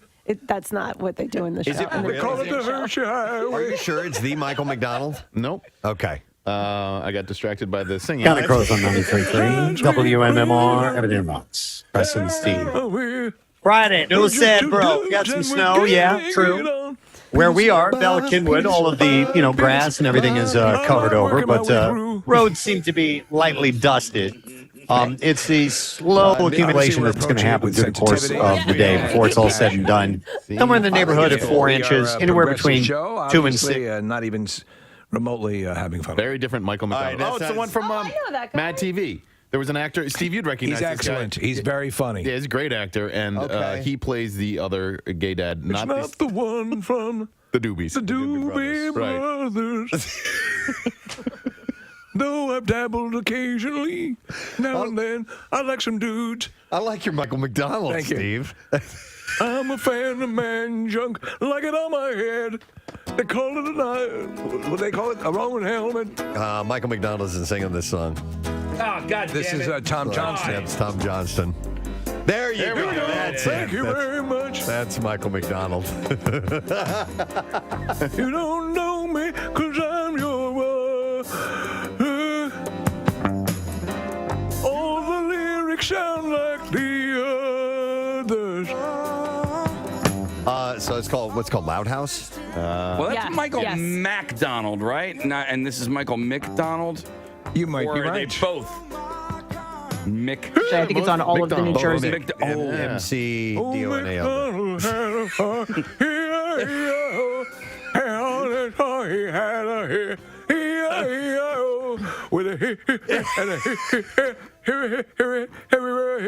I don't know what animal you just said. I don't know what noise. I don't know what noise to make. And the hair goes. Metro traffic on 93.3 WMMR. All right, thank you very much, Kathy. Let me see here. Oh, yeah, wanted to mention this before we get into the bizarre file, and I apologize. It's my first time. Should have gone to this earlier, but there is a flash sale. It's what we call when we have these products that go up for a limited time on the MMR Rock Shop. We have a flash sale of the brand new Just Saying Institute hat. Oh, I gotta see this. Here you go, Steve. I have a artist rendition of it right here. The JSL. A JSI. JSI. I mean, yeah, it looks Isn't that awesome. awesome? Yeah. So the Just Saying Institute, the JSI hat is now available. It's got the JSI logo on the front, which Just Saying Institute underneath it, and then on the back it says Preston and Steve, and it's a collegiate look 90s snapback style baseball hat. $30 in the MMR Rock Shop. And it ends on Monday, January 29th. So a little over a month for you to grab this one. I love it. I bet you if you walked around with this, people go, oh, what is that? Yeah, where's that? Are you a research scientist? Yeah. So that's available now. If you would like to purchase that at WMMR.com, check out the Rock Shop. There's all kinds of great stuff in there, but we love this one. All right, Bizarre File, here we go. Preston and Steve's Bizarre File. All right, brought to you. Special Olympics Pennsylvania, inviting you to join Nick McElwain and Team MMR at the Philadelphia Polar Plunge, February 10th at Citizens Bank Park. Information at phillyplunge.org. All right, this is kind of a lengthy story, very interesting and disturbing. In Pueblo, Colorado, the police arrested a security guard working at the Sangre de Cristo Arts Center for first-degree murder. 26-year-old Solomon Martinez was arrested while he was working as a security guard. He had zero criminal history, passed all background checks before being hired in late December. But when officers arrested him, court documents say that Martinez had a human hand in a plastic bag in his pocket. His lucky hand? On January 10th, the police responded to a call at the Loaf and Jug. The man who called showed responding officers a video of a decapitated body. Wow. The man who called told police about another witness, a guy named Joshua Mazurko. And Mazurko and the initial caller were at a car wash when Martinez arrived at the car wash. Mazurko said that he thought Martinez had been in a fight since there was dirt on his clothes and blood on his hands. Martinez used the stall's power washer to wash the blood off his hands. Martinez then asked Mazurko, hey, man, do you want to absolve $1,000 off your debt? I need you to dig a 10-foot hole. Mazurko suspected that Martinez had killed someone. He was borrowing a tool bag from Martinez, and when Martinez went to grab it from his car, Mazurko said Martinez was trying to push something big out of the way and was struggling to do so. Well, you won't be doing it alone. I'll give you a hand. Court documents say that later in the day at Mazurko's house, Martinez told Mazurko that the statement he made earlier was a prank and asked if Mazurko thought it was funny. Mazurko confirmed to police that Martinez moved in with him and his wife. So Mazurko's wife told police where Martinez was working when they went inquiring about all this. Officers found a human hand inside a plastic bag in the left chest pocket of his jacket. So he was keeping this with him. Right. He was taken into custody. In lieu of like a handkerchief? His car had a red-colored smear consistent with dried blood. Martinez said at some point near officers, but before detectives contacted him, he said, quote, I had a hand in my jacket for 2 days. That's crazy. It's insanely disturbing, and he now faces a charge of first-degree murder. I mean, I don't know who the victim in my pocket. Dude. I know somebody who walked around with a bag of dog crap in their pocket for a while. Went to a top-flight jeweler. Almost as bad. That's... Yeah, they should label him the Alanis Morissette killer. Yep. One hand in his pocket. In England, a father of two went to great lengths to fund his heroin addiction by rappelling down into a quarry wall to steal rare peregrine falcon eggs. Right? Wait a second. He's got the wherewithal to do all this. Yeah. And he can't get off heroin. Yep. Christopher Wheeldon was caught on a hidden wildlife camera set up to monitor the nest, rappelling down a cliff face while hooked up to a harness. I've got quite a formidable heroin addiction. I must steal those peregrine falcons. An adult bird guarding the nest can be heard desperately calling out in distress, but the 34-year-old Junkie! tree surgeon was not deterred by his efforts to fend him off. He is seen reaching into the nest and removing the valuable eggs, which can fetch thousands of dollars on the Middle Eastern avian market. Wow. They are popular with criminal collectors who build up an assortment of eggs from a variety of rare species. After placing the prized eggs in a bag and securing it over his shoulder, Wielden then calls out to an accomplice to help him scale back up.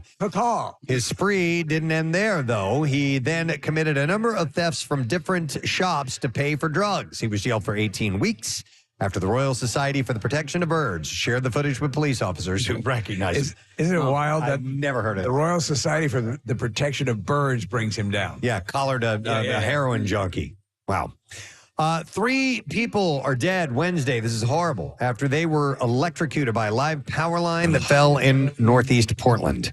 Authorities say a branch fell onto a live wire, which then fell onto a Ford Expedition. 2 adults, 1 teen, and a 2-year-old were inside of the car at the time. It is unknown at this point if the 4 people were related, but when they tried to get out of the car, witnesses say, listen to this, one person was on fire and the group was electrocuted, killing the 2 adults and the teenager. Fire crews confirmed the toddler survived. Which is a miracle. I think probably because he didn't get out of the car. Yeah. And was taken in by a community member until emergency crews responded to offer medical attention. Fire crews found 3 individuals in the street roughly 35 feet away from the SUV with a live power line draped over the vehicle. They said that there was a large tree branch on top resting on the car's hood. The power company arrived and de-energized the downed power line to ensure the safety of the community. The tragedy has taken a toll on the firefighters who responded. The fire chief himself said, we are human. It certainly has an effect on the crews. And I wasn't even involved in the call to the incident. I was just here and saw the aftermath, and it has an effect on you. So they were really messed up by that. So, yeah, I mean, and of course, your natural reaction, if a branch crashes down on your car, you're going to get out and take a look. Yeah. And that's what did them in. Yeah, I'm sure they didn't know what was going on. All right, and then finally, we'll end with this one in Lake Tahoe. A bear rescue organization is urging homeowners to block off their home's crawl spaces after a bear became trapped inside one such space. A black bear was under a house on the north shore of the lake, so the homeowner called his handyman to get the bear out. Oh, jeez, I feel so stupid. The handyman arrived at the home and, in an effort to get the bear out, yelled outside Daddy, it's me. The open crawl space door. And when the bear didn't emerge and couldn't be seen, the handyman assumed the bear had left and installed bear wires over the opening to prevent another one from getting in. However, the female bear had been hiding in a back corner of the crawl space and became trapped due to the wires that he set up. A neighbor saw the bear trying to chew through a small vent to get out and notified the Bear League. Members of the Bear League went to the home and temporarily removed the wires so the bear could get out, which it eventually did. The league urges anyone with a crawl space in the Lake Tahoe area to completely secure their crawl space, and if a bear does get in, to notify them so that they can safely evict the bears. The stated mission of the nonprofit Bear League is to keep bears safe. That is the last story that I have for you. File this. All right, we'll break. We'll come back in a second. We'll get the lesson question, the trash, and the music news when we return. So hang out for a spell.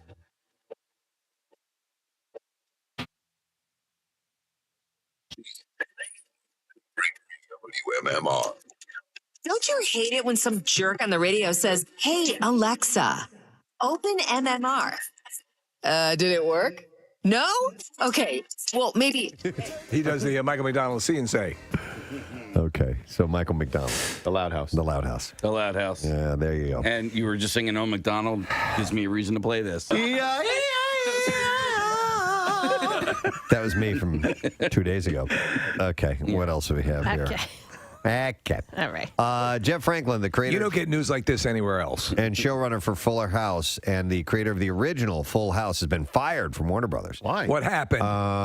And what happened to the talented man who created Full House? I don't know why you're still here. Don't even question. I heard it was breakfast. There was another time, and I got really pissed off at this one too. A buddy and I went into a bar that had pool tables, and we just wanted to shoot some pool. We weren't there exclusively to do it. It was, hey, pool tables. Let's do it. Let's shoot a game of pool. So we go over to play pool. Nobody's playing at the table. And we go to play, and there's a couple sitting at the bar. They're like, no, the table's ours. I'm like, there's nobody playing here. Yeah. Like, yeah, our quarters are on the table. I'm like, yeah, but you're not playing pool. No. Quarters indicate next. Yeah, exactly. Yeah. Exactly. So my buddy and I'm like, yeah, we want to play against each other. No, you got to play us. No. And see, so it was their ownership of the table because they currently were the winners of and so I tried to tell the bartender this, and the bartender's like, "No, they're right." No, I'm like, you own the table if you stay at the table and keep playing. Yes, and then you can put the quarters out to indicate who's going to challenge the winner. But maybe they were looking for somebody to play. They had their quarters there. They left. I didn't want to play with them. I wanted to play with my buddy, and we weren't interested in playing. You're not doing a tournament. Because we just wanted to play a friendly game amongst ourselves, as opposed to these two a-holes, which of course they were great playing. They were great at pool, and they ended up beating us. But I was just like, I don't want to play against you. Does anybody understand the issue here? They weren't playing pool. They were sitting at the bar, which was empty, by the way. Yeah. And I'm just like, what is this? This is what you do. Yeah. Oh, you guys are a bunch of This is dicks. what you do. You should have done the thing that this is your thing that the Joker does in The Dark Knight and break it in half. And I know we're having tryouts. I think I have a good idea. Ask me how I got these scars. My wife was always sad. I just wanted her to smile. There are times when I wish I didn't care about getting arrested. You know what I mean? Just snap the cue and So go. the question you have to ask yourself is it worth letting me and my friend play pool? You're right. What about this? Or do you want this cue rammed through your optic nerve? Steve, that is going to be my go-to from now on. When I have that confrontation moment, I'm going to think about that and maybe pull a joke. Sure, why not? You know? Is it the scars? Scars. Are they bothering you? Just wanted her to smile. I love it. But some people did have to make a night of it on Friday. And one of the stories that we didn't get a chance to hear was from our intern Christy, because she was up at the Cardboard Classic with us and made a break for it on Friday after the Cardboard Classic.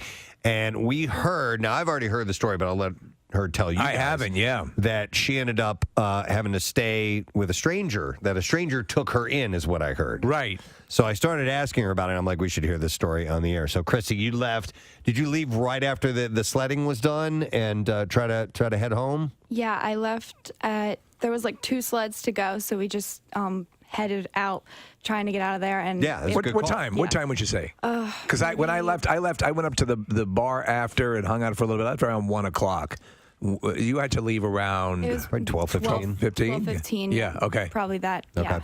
So I got back to the hotel, checked out, started my car, went to the bathroom, all that stuff, and then so I started to leave, and right as I'm leaving, a fire truck must have like exploded or something. Exploded? Onto the road. It just tipped over. Someone said that they were going like 90 miles an hour down the road, and there was they weren't clear. You don't exaggerate much, do you? It went from exploded to tipped over to 90 miles an hour. No, someone did say it was 90 miles It was an hour. okay. There's not even the most finely tuned vehicle could travel down that road at 90 Well, it was miles. traveling at 9 miles an hour because it had exploded and it was flying forward, Preston. Got it. Okay, so anyhow. Exactly. Yeah. Right. So there was no getting down the road, essentially. So there was an atomic bomb blast. Yes. So you're looking to get out on the road and get home. Where do you live, by the way, here? I live in South Jersey. South Jersey, okay. Oh my God. And what road is this, by the way? Is this like, did you get out of? I got out of